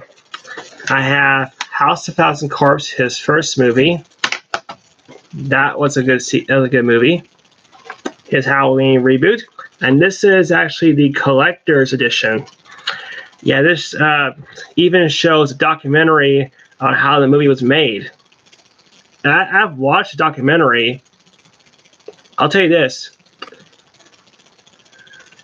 Yeah, I figure you're not a fan of Rob Zombie, Alex. It's okay if you're not a fan of him. But anyway, in this Blu-ray right here of Halloween, the reboot, the one that Rob Zombie made, this also shows a documentary on how the film was made.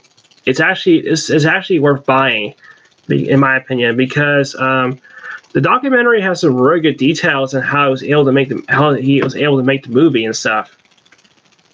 I think it's just worth watching the documentary, in my opinion, because it was pretty good. It's a pretty good documentary how he made the movie and stuff. And I think Rob Zombie does pay a lot of respect to John Carpenter and stuff. I think John Carpenter never hated his reboot. I don't think he did. So, let's see. The Devil's Rejects, unrated. good sequel. 31. I do think this is a good movie. I actually like this movie. And last but not least, I have 3 from Hell, the last and final film of the franchise that Rob Zombie made. You know, the House of Corpse franchise. Yeah. So yeah, I'm kind of a fan of Rob Zombie. I hope they're making. I hope they make a Blu-ray of El Desperado. I think that's the movie. I think.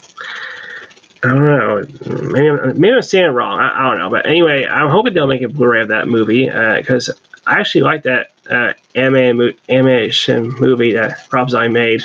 I thought that it was a funny film. Yeah, that was a style of humor. Yeah. And the animation that movie wasn't that bad. It wasn't. I thought it was a pretty good animation.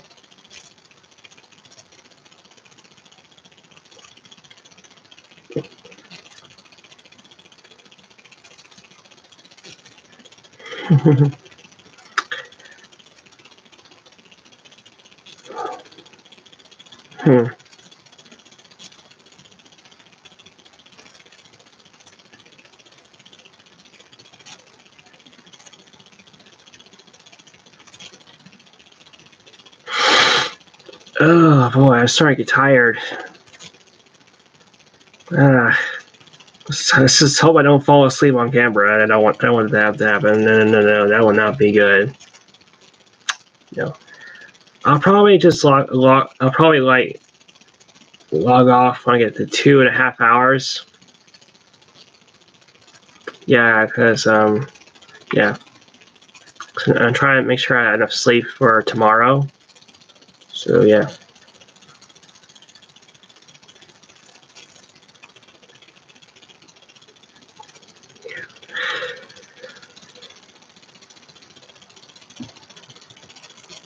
Ooh, excuse me. Excuse me. What about the other franchise? Like I said before, I do like Rob Zombie's movies. I like his House of Corpse franchise stuff. Okay. Oh, I haven't talked about the Texas Chainsaw Massacre and Nightmare on Elm Street. Excuse me. Sorry. Sorry. All right. Nightmare on Elm Street. Friday 13th, we'll skip that one because it's very difficult to figure out which one is actually the best. Okay, we'll start with Nightmare on Elm Street. For Nightmare on Elm Street, I would say the best one is definitely the first one. Yeah, the first one, A Nightmare on Elm Street, the first one is definitely the best. Because, in my opinion, that is basically one of the best horror films that Wes Craven made. And rest in peace, Wes Craven. He made a great horror movie. He really did. He really did. The sequel, I did see clips of it. I don't remember that much of it, but I know it's not as great as the first movie. It's not a bad movie. Yeah. Then we have the third one, Dream Warriors, which I haven't seen. I've only seen clips of it. I really didn't watch the whole film because watching it these days, I think you only can watch it for probably $3.99 $3.99 to rent, which could be expensive, in my opinion, on Amazon Prime. Oh, yeah.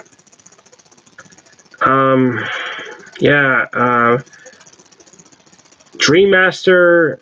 So I can't really rank the Nightmare on Elm Street until I watch all of them.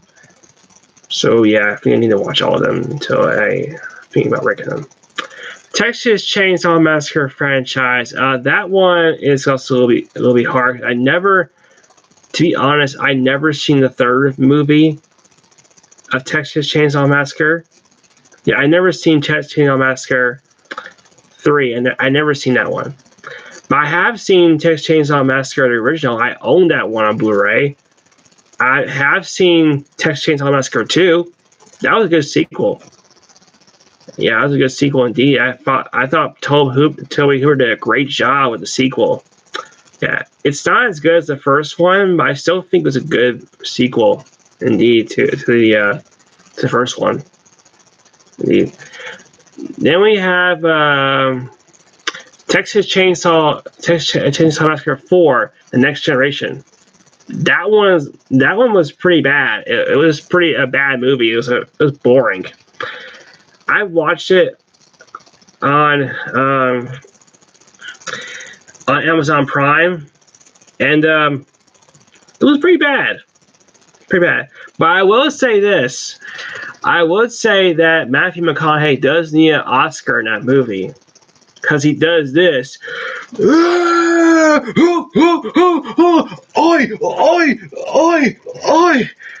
What the fuck is he doing?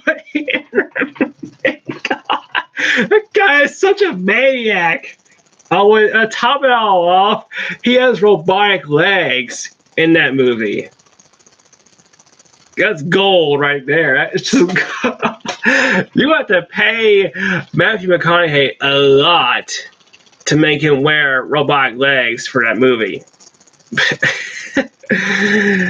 Wow. Oh, wow. Yeah. Oh, and not only that, he also does this with the shotgun. It's like, God. Yeah, it's so over the top.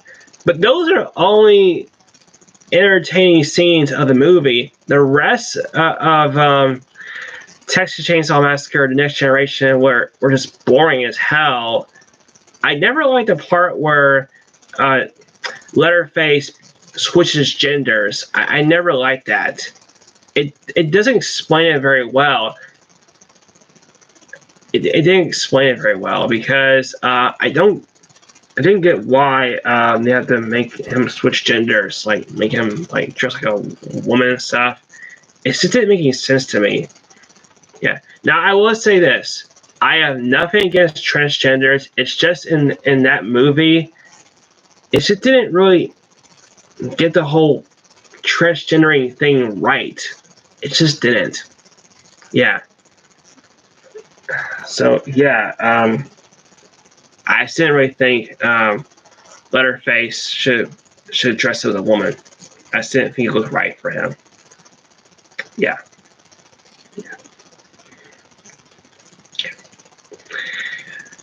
And then Texas Chainsaw Massacre: Generation was actually just not a good sequel. It was terrible. It was awful. It was just an awful sequel. Despite that, it is a reboot.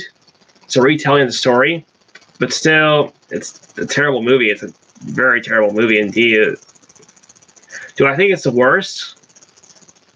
Yes, I do think that one is the worst. Then we have the Texas Chainsaw reboot, which came out in 2003. Now, that one was a good reboot.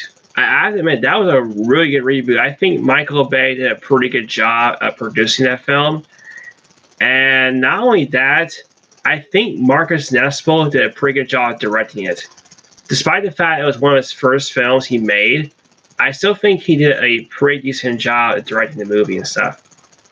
So I still think I have it on DVD. I haven't watched it that much, but I still think it's a fun movie. I still think it's a very fun remake. Indeed, it is. Then we have the Texas Chainsaw Massacre: The Beginning, which is the prequel to the remake.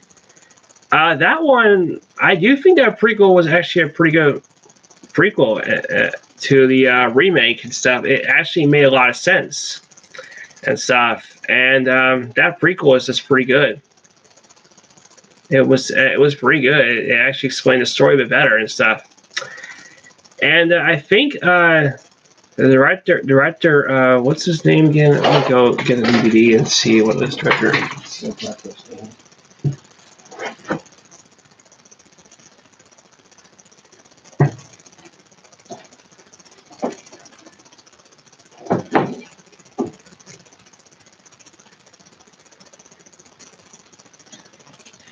Oh, here he is.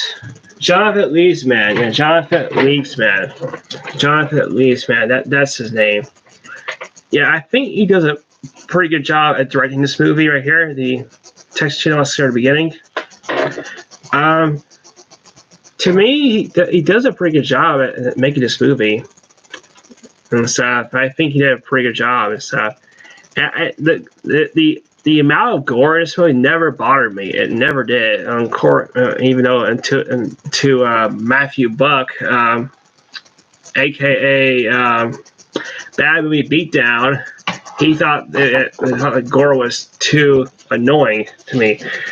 No, the gore in that movie was not annoying at all. In that it made sense why it had a lot of gore, because it's about a Texas Chainsaw Massacre. What do you expect? I mean, you're going to expect some gore. So yeah, you don't see why they complain about gore. Why you complain about the gore in the movie? Yeah, and I think Jonathan Leesman did a pretty good job and stuff with that movie and stuff. Yeah, and then we have Leatherface. Leatherface, which was the last film ever made. That one, it was kind of mediocre. I will admit, it's way better than the last Texas Chainsaw Massacre we've gotten. Like, for example, called Texas Chainsaw. Yeah, it's just called Texas Chainsaw.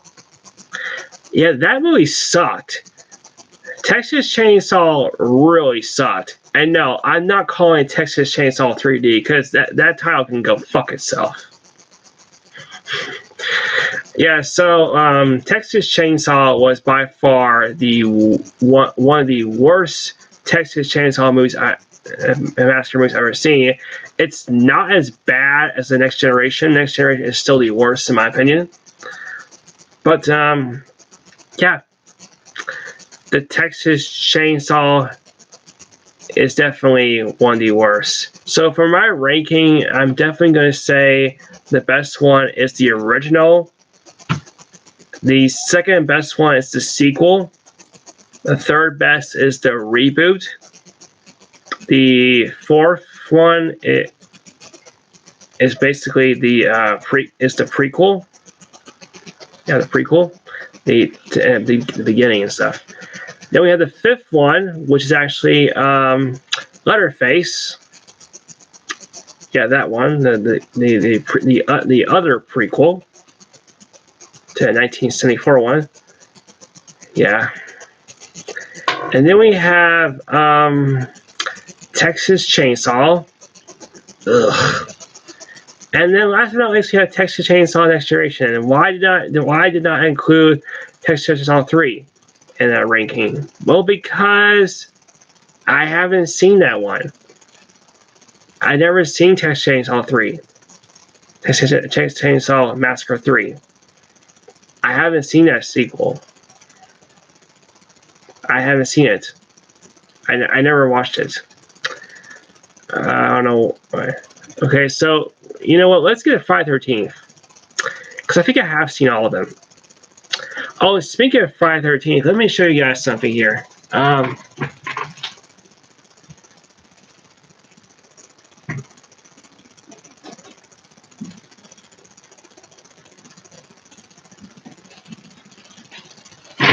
Oh, I almost tripped. Not good. Here's an autographed poster of Friday 13th Part 6.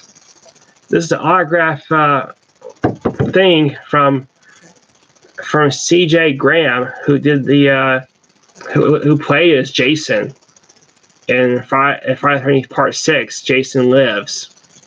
Yeah, I got this autograph from him, and I also met him in person too. I have a picture of him when I was over at Alabama Comic-Con. It was awesome to meet him in person and meet one of the real Jasons in person. It was really awesome to see that and stuff. Yeah. Yeah, it was really awesome and stuff. And I got this cover so I can make it. Yeah, so I got this cover here for it, so it can stay safe in there. So yeah, that's definitely staying safe. Indeed, it was really awesome to meet that guy in person. He was really nice. Indeed, he was very nice. CJ Graham was definitely really a nice person indeed. So for the ranking of Friday 13th, here's what I'll say about it. The first one, to be honest, it's okay. There were some scenes where it does become pretty mediocre. The first one, Friday 13th, that one was it was an okay slasher movie. It wasn't really the best one at all of all the Friday 13th movies. The second one was a little bit better, but still not that great. The third one was actually better than the second one and also the first one because it had better kills. On top of that, it was a lot of fun. The fourth one, Final Chapter, that one was a good sequel. Not as good as the third, I'll tell you that. Then we have the fifth one, The New Beginning. That one, I've seen clips of it. I would say this. It's entertaining. It's not bad. It's entertaining, but it's not as good as the other.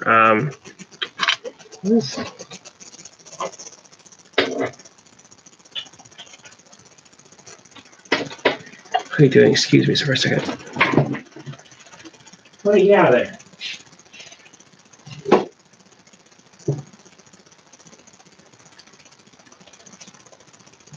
Sorry. So, what was I saying? Oh yeah, Friday 13th. Okay, for Friday 13th, I would say Friday 13th Part 5. That one was actually entertaining. It's a very entertaining sequel. Friday 13th Part 6, Jason Lives. Definitely a good sequel there. Definitely a good sequel. Pretty good sequel indeed. Better than the third movie, I would say. Better than the third movie, and better than the second movie, and better than the first movie. So that one, in my opinion, is definitely the best Friday 13th we've ever seen so far. Then we have Friday 13th Part 7, The New Blood. Once again, a decent sequel, but not as good as the sixth movie, nor the third movie, nor the yeah, it's pretty much on that spot right there. Then we have Friday 13th Part 8, which I think is the worst Friday 13th movie I've ever seen. Jason Takes Manhattan was definitely the worst. It really was. It really was indeed the worst. I just think that movie was the worst of all. It was the worst Friday 13th movie. Right? The problem with it is most of the film doesn't take place in Manhattan. If you did not notice, if you watch the movie, if you watch the movie, you realize that most of the movie does not take place in Manhattan. It doesn't. So it's kind of really contradicting the fact it's calling itself Jason Takes Manhattan. The reason why is because Manhattan is very expensive to shoot in. It's very expensive to shoot there. From what I noticed when it comes to making movies, yeah, it's very expensive.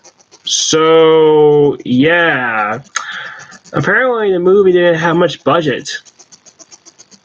It didn't really have a budget to make the movie. So here's what I'm going to say.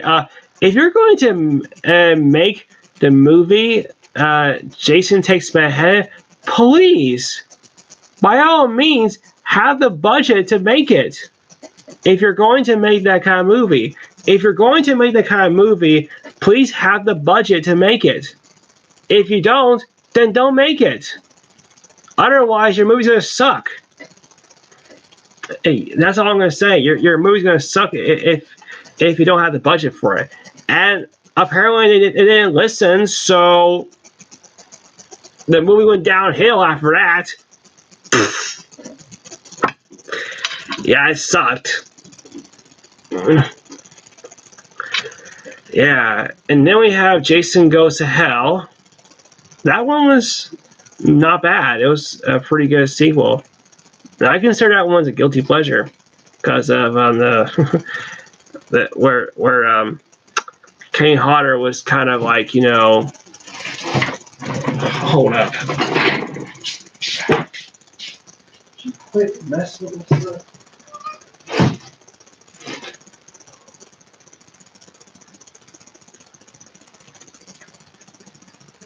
Cats are messing with my stuff.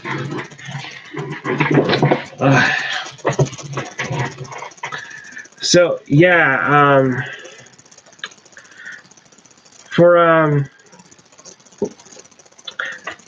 Jason Goes to Hell, that was a pretty good sequel, indeed. So yeah, that was a kind of a guilty pleasure in my opinion. Then we have Jason X, which is the 10th Friday 13th in the series. That one was actually a lot of fun. It was definitely a lot of fun seeing Jason in space. Also had one of the best kills in the movie. One of my favorite kills in that movie is where Jason grabs the girl and puts her in the sink and freezes her face, and he just takes her face when it's frozen and bashes it on the table. That was pretty gruesome. Also, there was one kill scene that made me laugh in that movie, Jason X, which will be the scene where Jason kills someone on this drill thingy.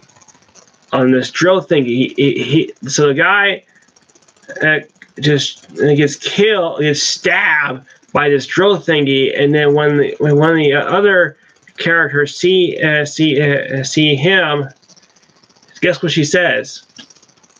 He's screwed. I will admit, that line, when you see that kill, is funny. It is definitely funny in Jason X. That was funny. And as far as that movie goes, that movie was a lot. It was definitely fun. It was a fun sequel. And also, seeing Uber Jason was badass. Uber Jason, in my opinion, was definitely badass. He was definitely really badass indeed. Really badass. Then we have the Friday the 13th remake, which is produced by Michael Bay and directed by Marcus Nispel. That one was actually a pretty good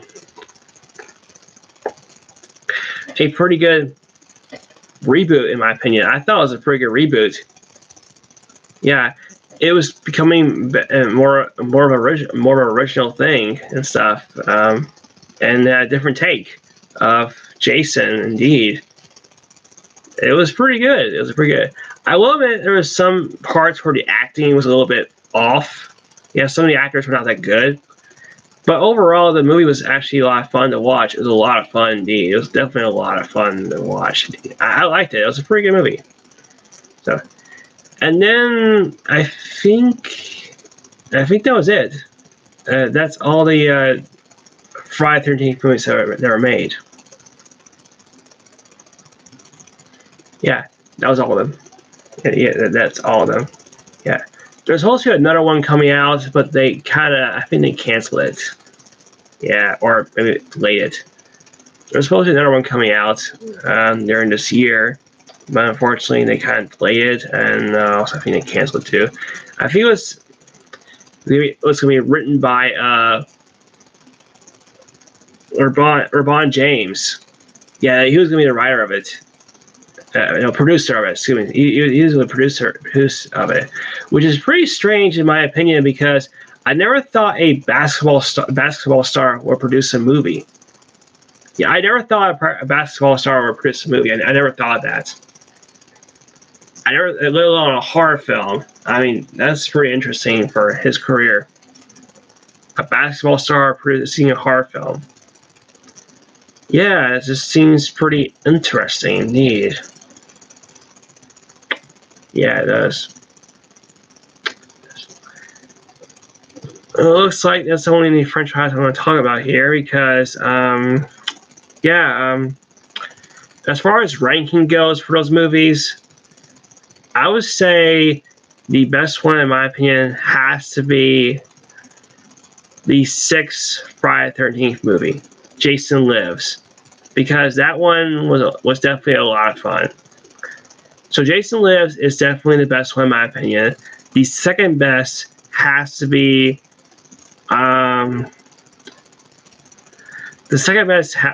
has to be Jason. Has to be the third one, Friday 13th Part 3. Then the third best has to be Part 4. Then we have Part 2. Yeah, Part 2. And then we have the original. The original Friday 13th. And then we have also the reboot. Yep. No, you know what? Let's change that. We have the reboot, then the original. Yeah, we have the reboot, then the original. Yeah, I'm ranking that. So yeah. And then we also have the fifth one. And then we have the seventh one. And then we also have the ninth one, which is a guilty pleasure in my opinion. And then we also have Jason X, another guilty pleasure in my opinion. And then last but not least is the eighth one, the Manhattan one, which is, in my opinion, is the worst Friday the 13th movie I have ever seen. Yeah, Jason Takes Manhattan is definitely the worst. It really is. Oh, my jaw hurts for talking so much.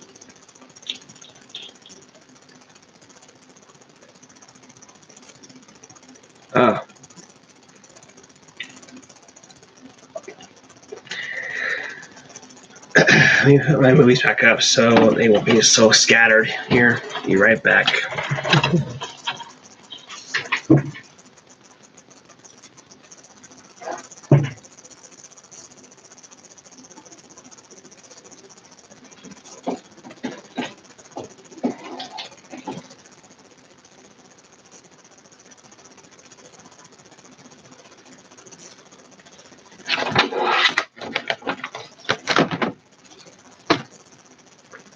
Have I seen any Alfred Hitchcock movies? Yes, I have seen Alfred Hitchcock movies. I've seen the original Psycho. Yes, I have seen the original Psycho. It's definitely a great movie. This Psycho is one of my favorite movies of all time, and I love that sequel. Indeed, I love that movie. Indeed, that movie was really good. I also seen The Birds. Good movie indeed. I've seen that one too.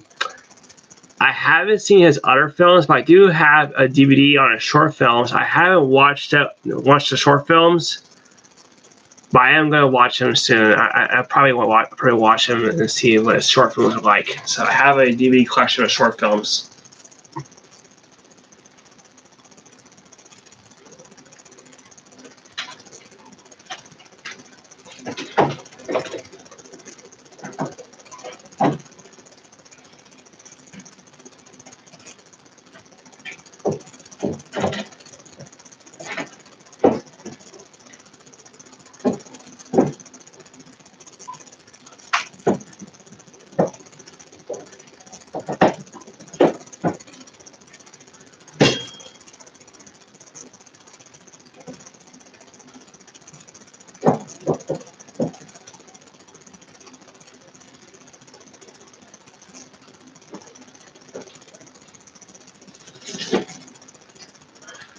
There.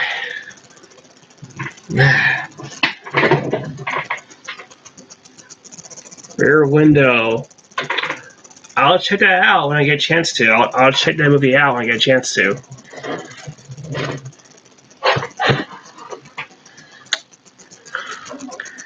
Yeah, I'll try to watch that. This is what I have from Alfred Hitchcock. Let me show you guys.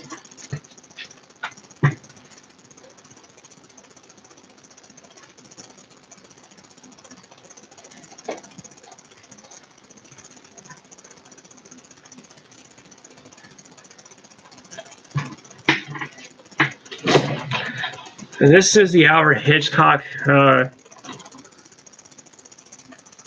montage of mysteries. Yeah, his first. I think these are his first 3 movies. I think. I don't know. Okay, there's Rich and Strange, The 39 Steps, and Young and Innocent. So yeah, these are one of his movies here. I wish this includes Psycho and his other films, but unfortunately no. These are his other mysteries that never been talked about that much. So I may watch these when I get a chance to. Yeah, so yeah.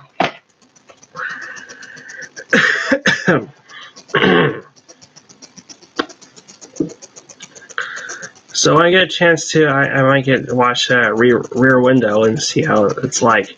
But still, in my opinion, Psycho is his best movie. In my opinion, and Psycho is definitely his best movie he's ever made. Yeah. As far as the sequels go for that film, the sequels, Psycho 2, Psycho 3, and Psycho 4. There's not much to say about them because I haven't really seen that much about them. I have seen Psycho 3 when I was a kid. Yes. When I was a kid, I did watch Psycho 3. That one was actually a pretty interesting sequel. It was. Yeah. And it's funny how they made sequels to that movie. And I heard they're not that bad. You might be wondering what I think of the reboot. Let me tell you. It sucked. Yeah, the reboot sucked. It was fucking awful. The reboot sucked. It was fucking awful. It was awful. The reboot. Oh god. That one was. Ugh. Ugh.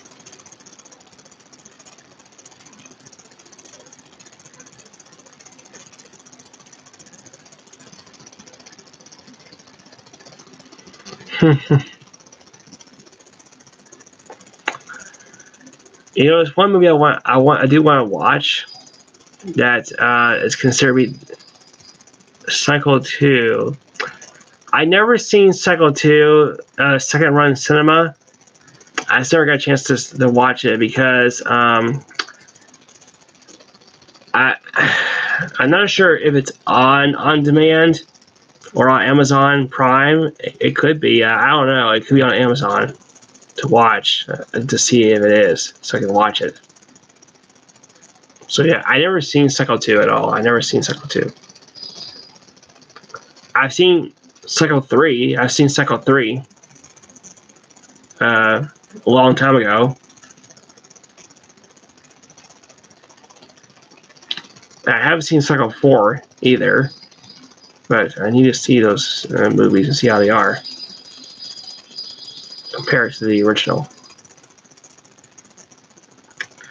But it's funny how they made sequels to that movie because I don't think Alfred Hitchcock was actually interested in making a sequel to his one of his babies. I don't think he was ever interested in making sequels to his movies. That's why other directors started making sequels to his movies. And keep in mind, those movies came out after the time he died. Yeah, Alfred Hitchcock passed away in 1980. And guess what year Psycho 2 came out of? I think Psycho 2 came out in 1987, I believe. Let me go look it up.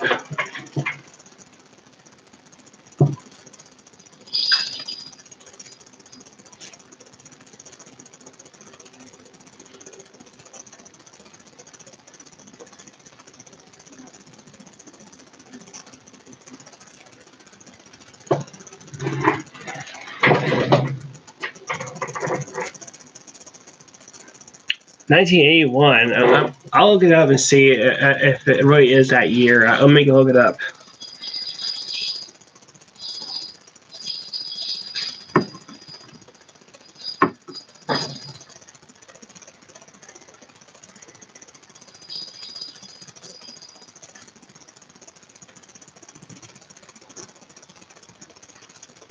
Let me go see if it is 1982. Let me look. I'm curious. Okay, Cycle 2.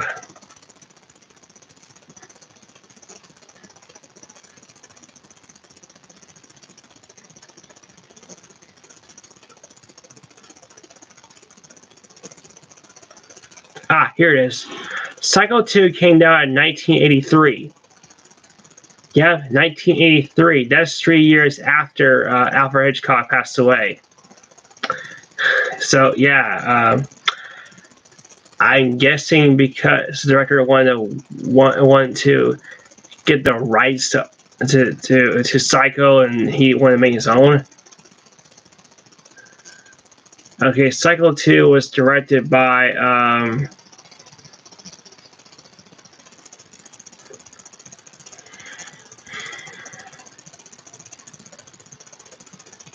Cycle 2 was actually directed by Richard Franklin.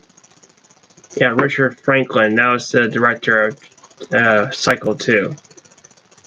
He directed movies like Patrick, Hotel, Sorrento, The Blue Lagoon.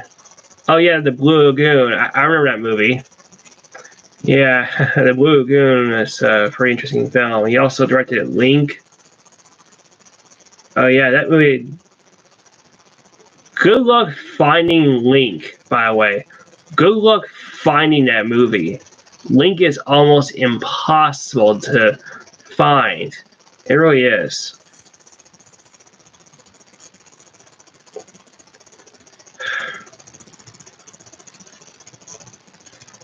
Okay, he also made Visitors. He hasn't done that. He hasn't done that much lately. Oh, that's because he passed away in 2007. Ouch.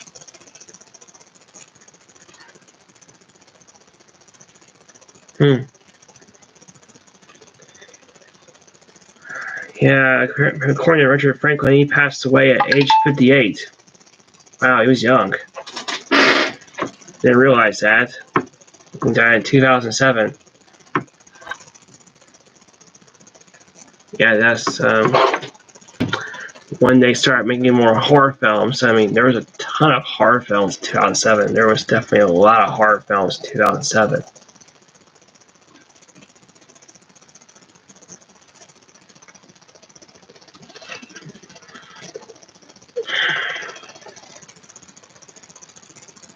And his last movie is called Visitors. That was the last movie he made 4 years before he died. He also made the Lost World series.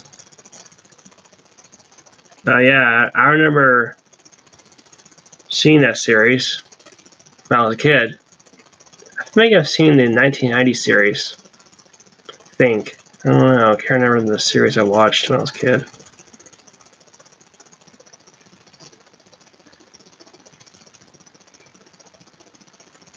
He also directed Cloak and Dagger. He directed that one. He also directed Road Games and directed Patrick, which I already mentioned before. And that was his first movie. No, wait, hold up. The World of Sexual Fantasy was his first movie. Okay, yeah, which came out in 1976. Yeah, that was his first movie. That's actually Richard Franklin's first movie. The World of Sexual Fantasy, 1976. 1970s, yeah, those years. Those were the years when we still had rated R. and also G still G still and stuff. Yeah, we only had G, PG, and radar during that year. Yeah, but did you know? But ironically, it took like 25 years to to give Birds a rating. The same thing with Psycho. 25 years. Wow. To give those movies a rating. Wow, they waited that long for those films to get a rating. And guess what? Psycho was rated R. Yeah, it was rated R. And it took 25 years to get a rating. 25 years. Wow. Surprise. Then we have The Birds, which was rated PG-13, I think. Let me go look. Despite that, it came out in 1963.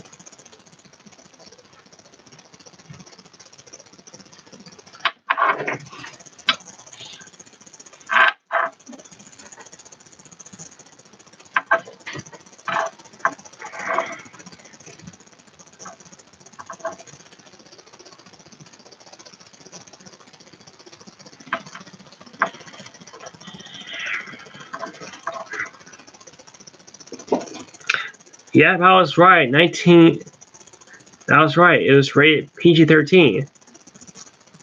But wait a minute. The movie came out in 1963. PG-13 wasn't even invented yet during that year. The first PG-13 movie was Red Dawn. I guess because they decided to rate it because, in 1984, that's when the first period. Let's see, Red Dawn. Hold on, Red Dawn. Red Dawn. Red Dawn.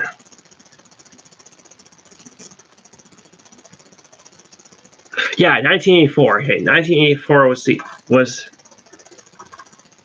when Red Dawn came out, and that was the first PG-13 film. So, yeah, that was the first PG-13 movie to come out. So, yeah, PG-13 started in 1984. Yeah, that was the first PG-13 film to come out.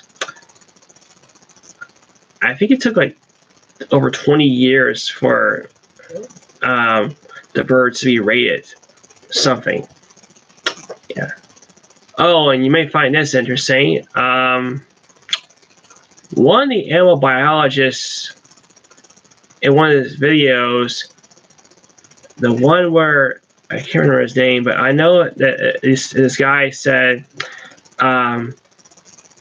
he thinks the birds in that film were CGI, despite the fact that the birds came out in 1963.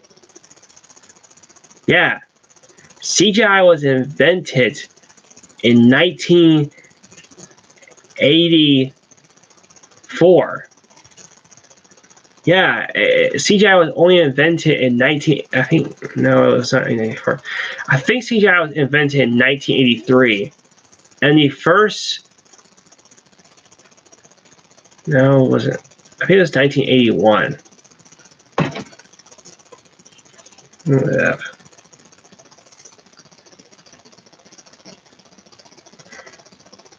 So I know Tron was the first CGI movie to be made. I know Tron was the first CGI movie to be made. When was CGI invented?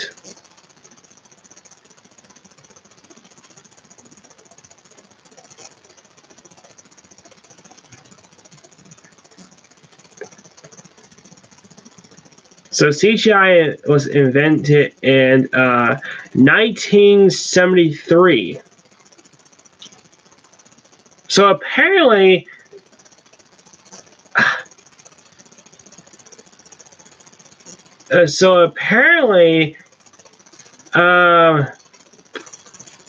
CGI was invented in 1973. Wow. Okay. I wasn't expecting that. I thought it was 1980s or something. And the first CGI movie I remember was Tron, which came out in 1982. Yeah, and they consider that one as the first CGI film to be made. The first movie with CGI, and I watched that film, and it's a pretty good movie, I will admit. But apparently, according to the first CGI film, it's called Westworld. Yeah, I just looked it up, and it turns out CGI was invented in 1973. So the first one was Westworld, which came out in 1973, 10 years after The Birds. Yeah, wrap your head around there. Yeah, so yeah. Well, guys, I am fixing to head off to bed soon. So once I get to probably like 2 hours and 45 minutes, I will shut this live chat off and then head to bed. Now, yeah, because it's already after midnight, so that's when I usually go to bed. That's when I usually go to bed and stuff, so I get to sleep. Because I have a big day tomorrow.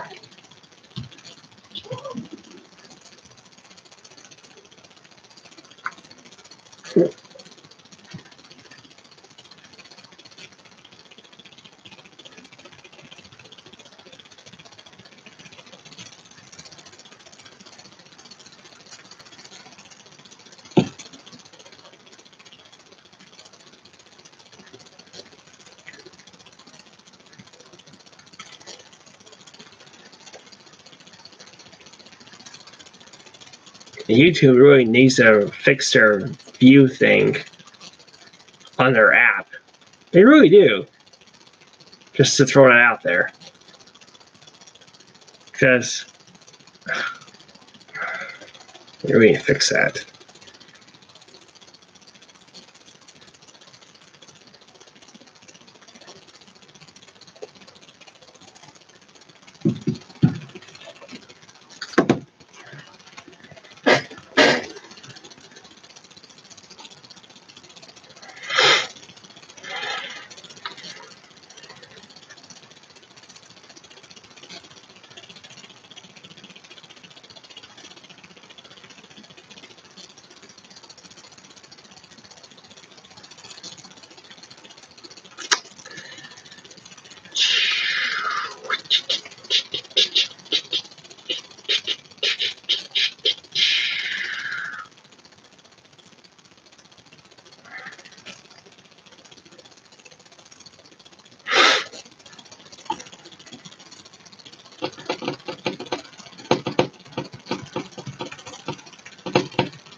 Oh.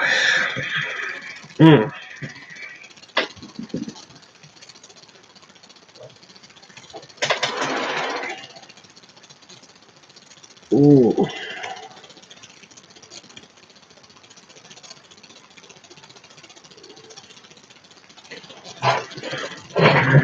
Turn off the light for my lizard.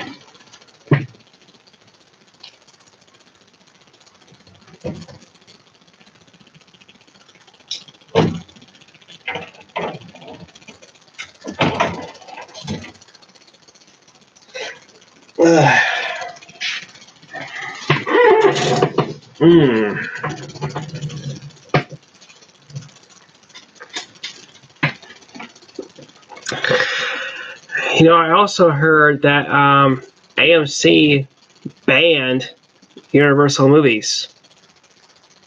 Yeah. To me, that sounded stupid on why AMC actually, banned Universal movies. I just think there was no reason why they did that. There was no reason for that. And I heard this band's not gonna last too long.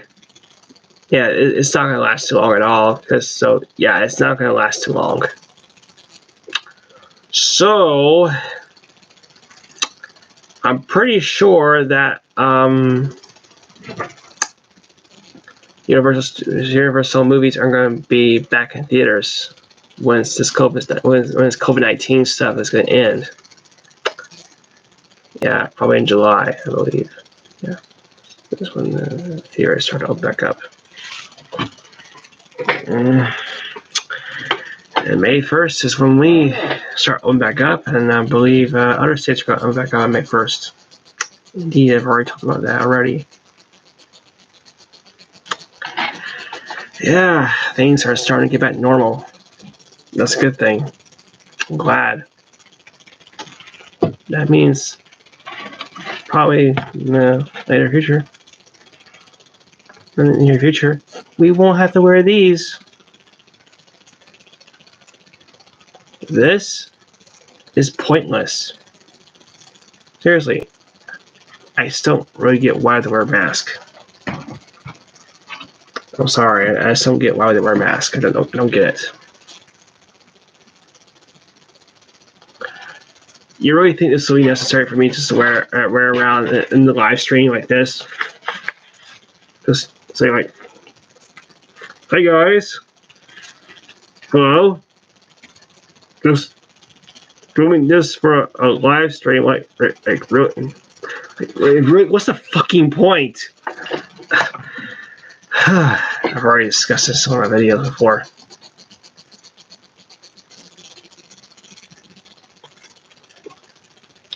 And besides, I cannot wear a face mask. I can't. I tried, and let me tell you, it cuts off my air supply.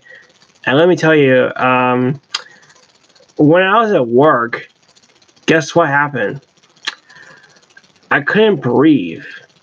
I was working a 9-hour shift during a day, and then my lungs started to like, tighten up while I was wearing a face mask. While I was wearing a face mask during that time, my lungs started closing up on me, and I couldn't breathe at all. I could not breathe. I was in the worst shape ever when my lungs started closing up when I was trying to breathe through a face mask, and I was getting worse. I was about to collapse at work. Since my lungs were getting worse, they were. I mean, my lungs were getting worse. They were, indeed, they were. And on top of that, yeah, I tried to tell my bosses that apparently I tried to tell them that my lungs were getting worse because of the mask I was wearing. But guess what? We're required to wear one. And they said to me, if I don't wear one, I can't work. Stupid. Stupid. And stupid indeed. I mean, it's stupid. That's just stupid. This is stupid. I mean, this mask thing really needs to stop. It just really is ridiculous. It really is. This whole mask thing and glove thing and oh god, it's just ridiculous. I will admit the social distance is kind of helping, but still, I need to think of a better plan than just social distance. I mean, yeah. I need to think of a better plan. I need to think of a better plan.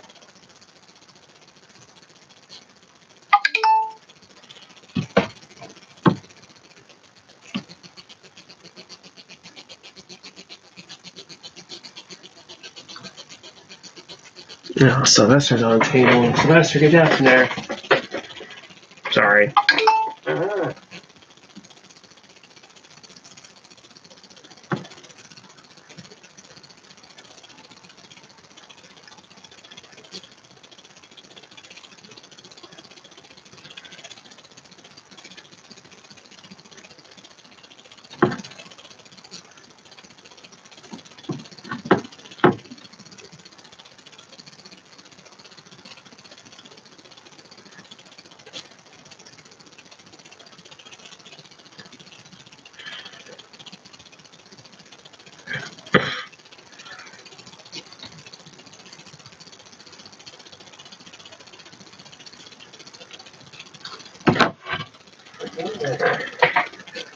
Oh, just about like 6.5 more minutes, then I'll be heading to bed soon. Unless you want to say anything else, I will definitely try to do my best to answer to it. Feel free to put in the comments if you want to put it on my chat, if you want to chat with me on live stream stuff.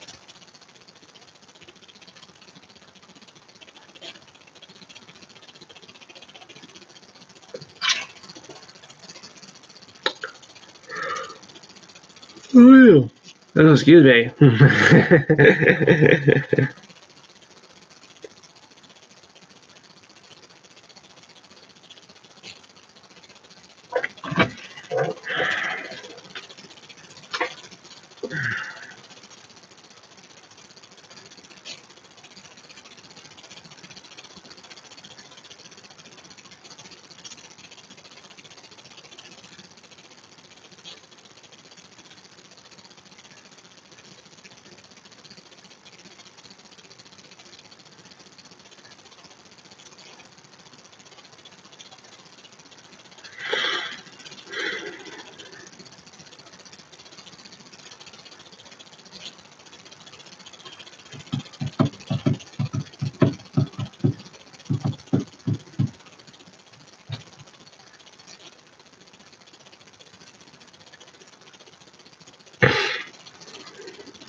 Okay, we got less than 5 minutes.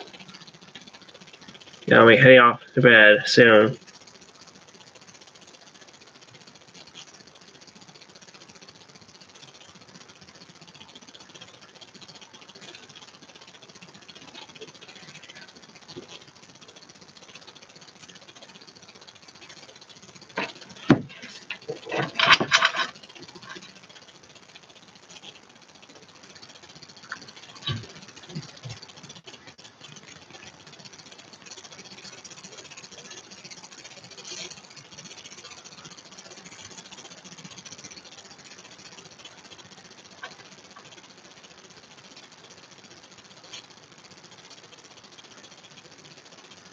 I was checking my email, and then all of a sudden I saw a Snake ID where a guy say he actually ran over Snake, and he was hoping it's not a bad one. Like, really?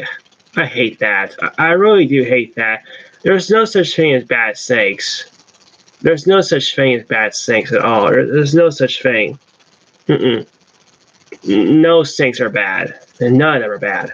None are bad. Because none of them are bad. They're good.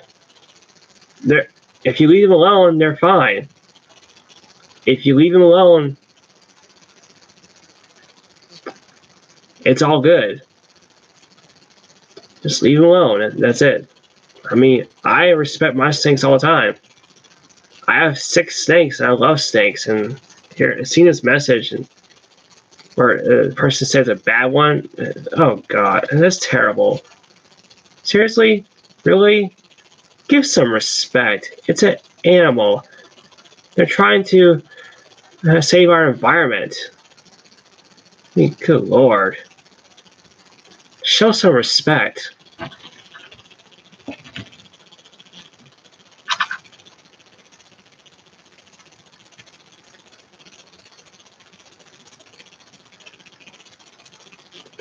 I never get why people don't like snakes. I never get it. I don't ever get it at all.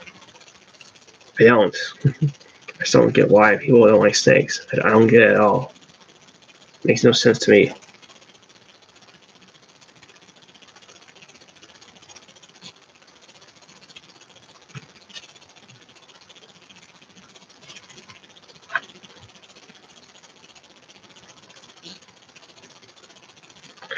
Okay, we got about like about 2 minutes left.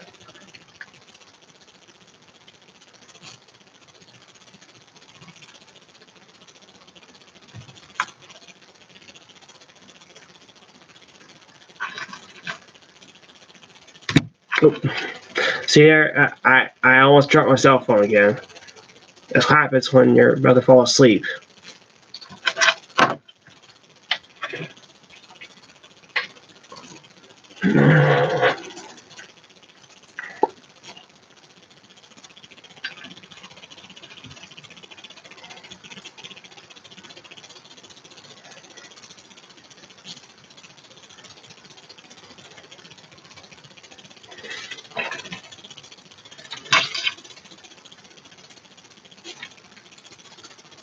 I'm gonna play a song of Steve Cash just fly away because I think you guys need to hear it.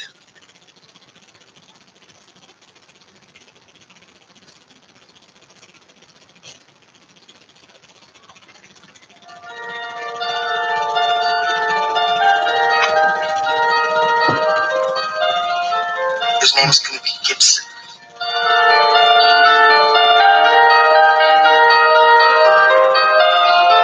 Deep in your eyes, filled with good intentions, begin by time, I lower your affection, and please I try.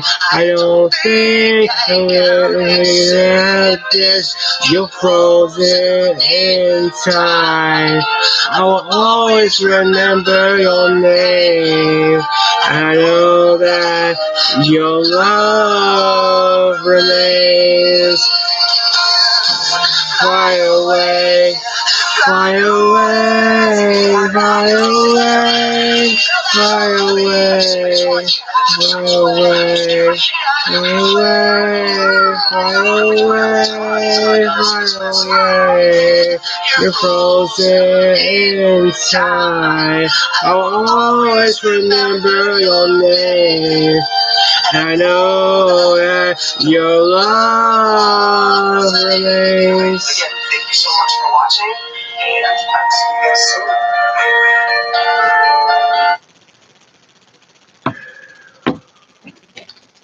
We'll miss you, Steve Cash. We'll definitely miss you indeed. Well, guys, I am fixing to head off to bed. I'm hoping you guys do well. I'm hoping you guys stay healthy. And thank you for the 100 subs. I really appreciate you guys. Thank you for staying here on the live stream. See you guys later. Bye.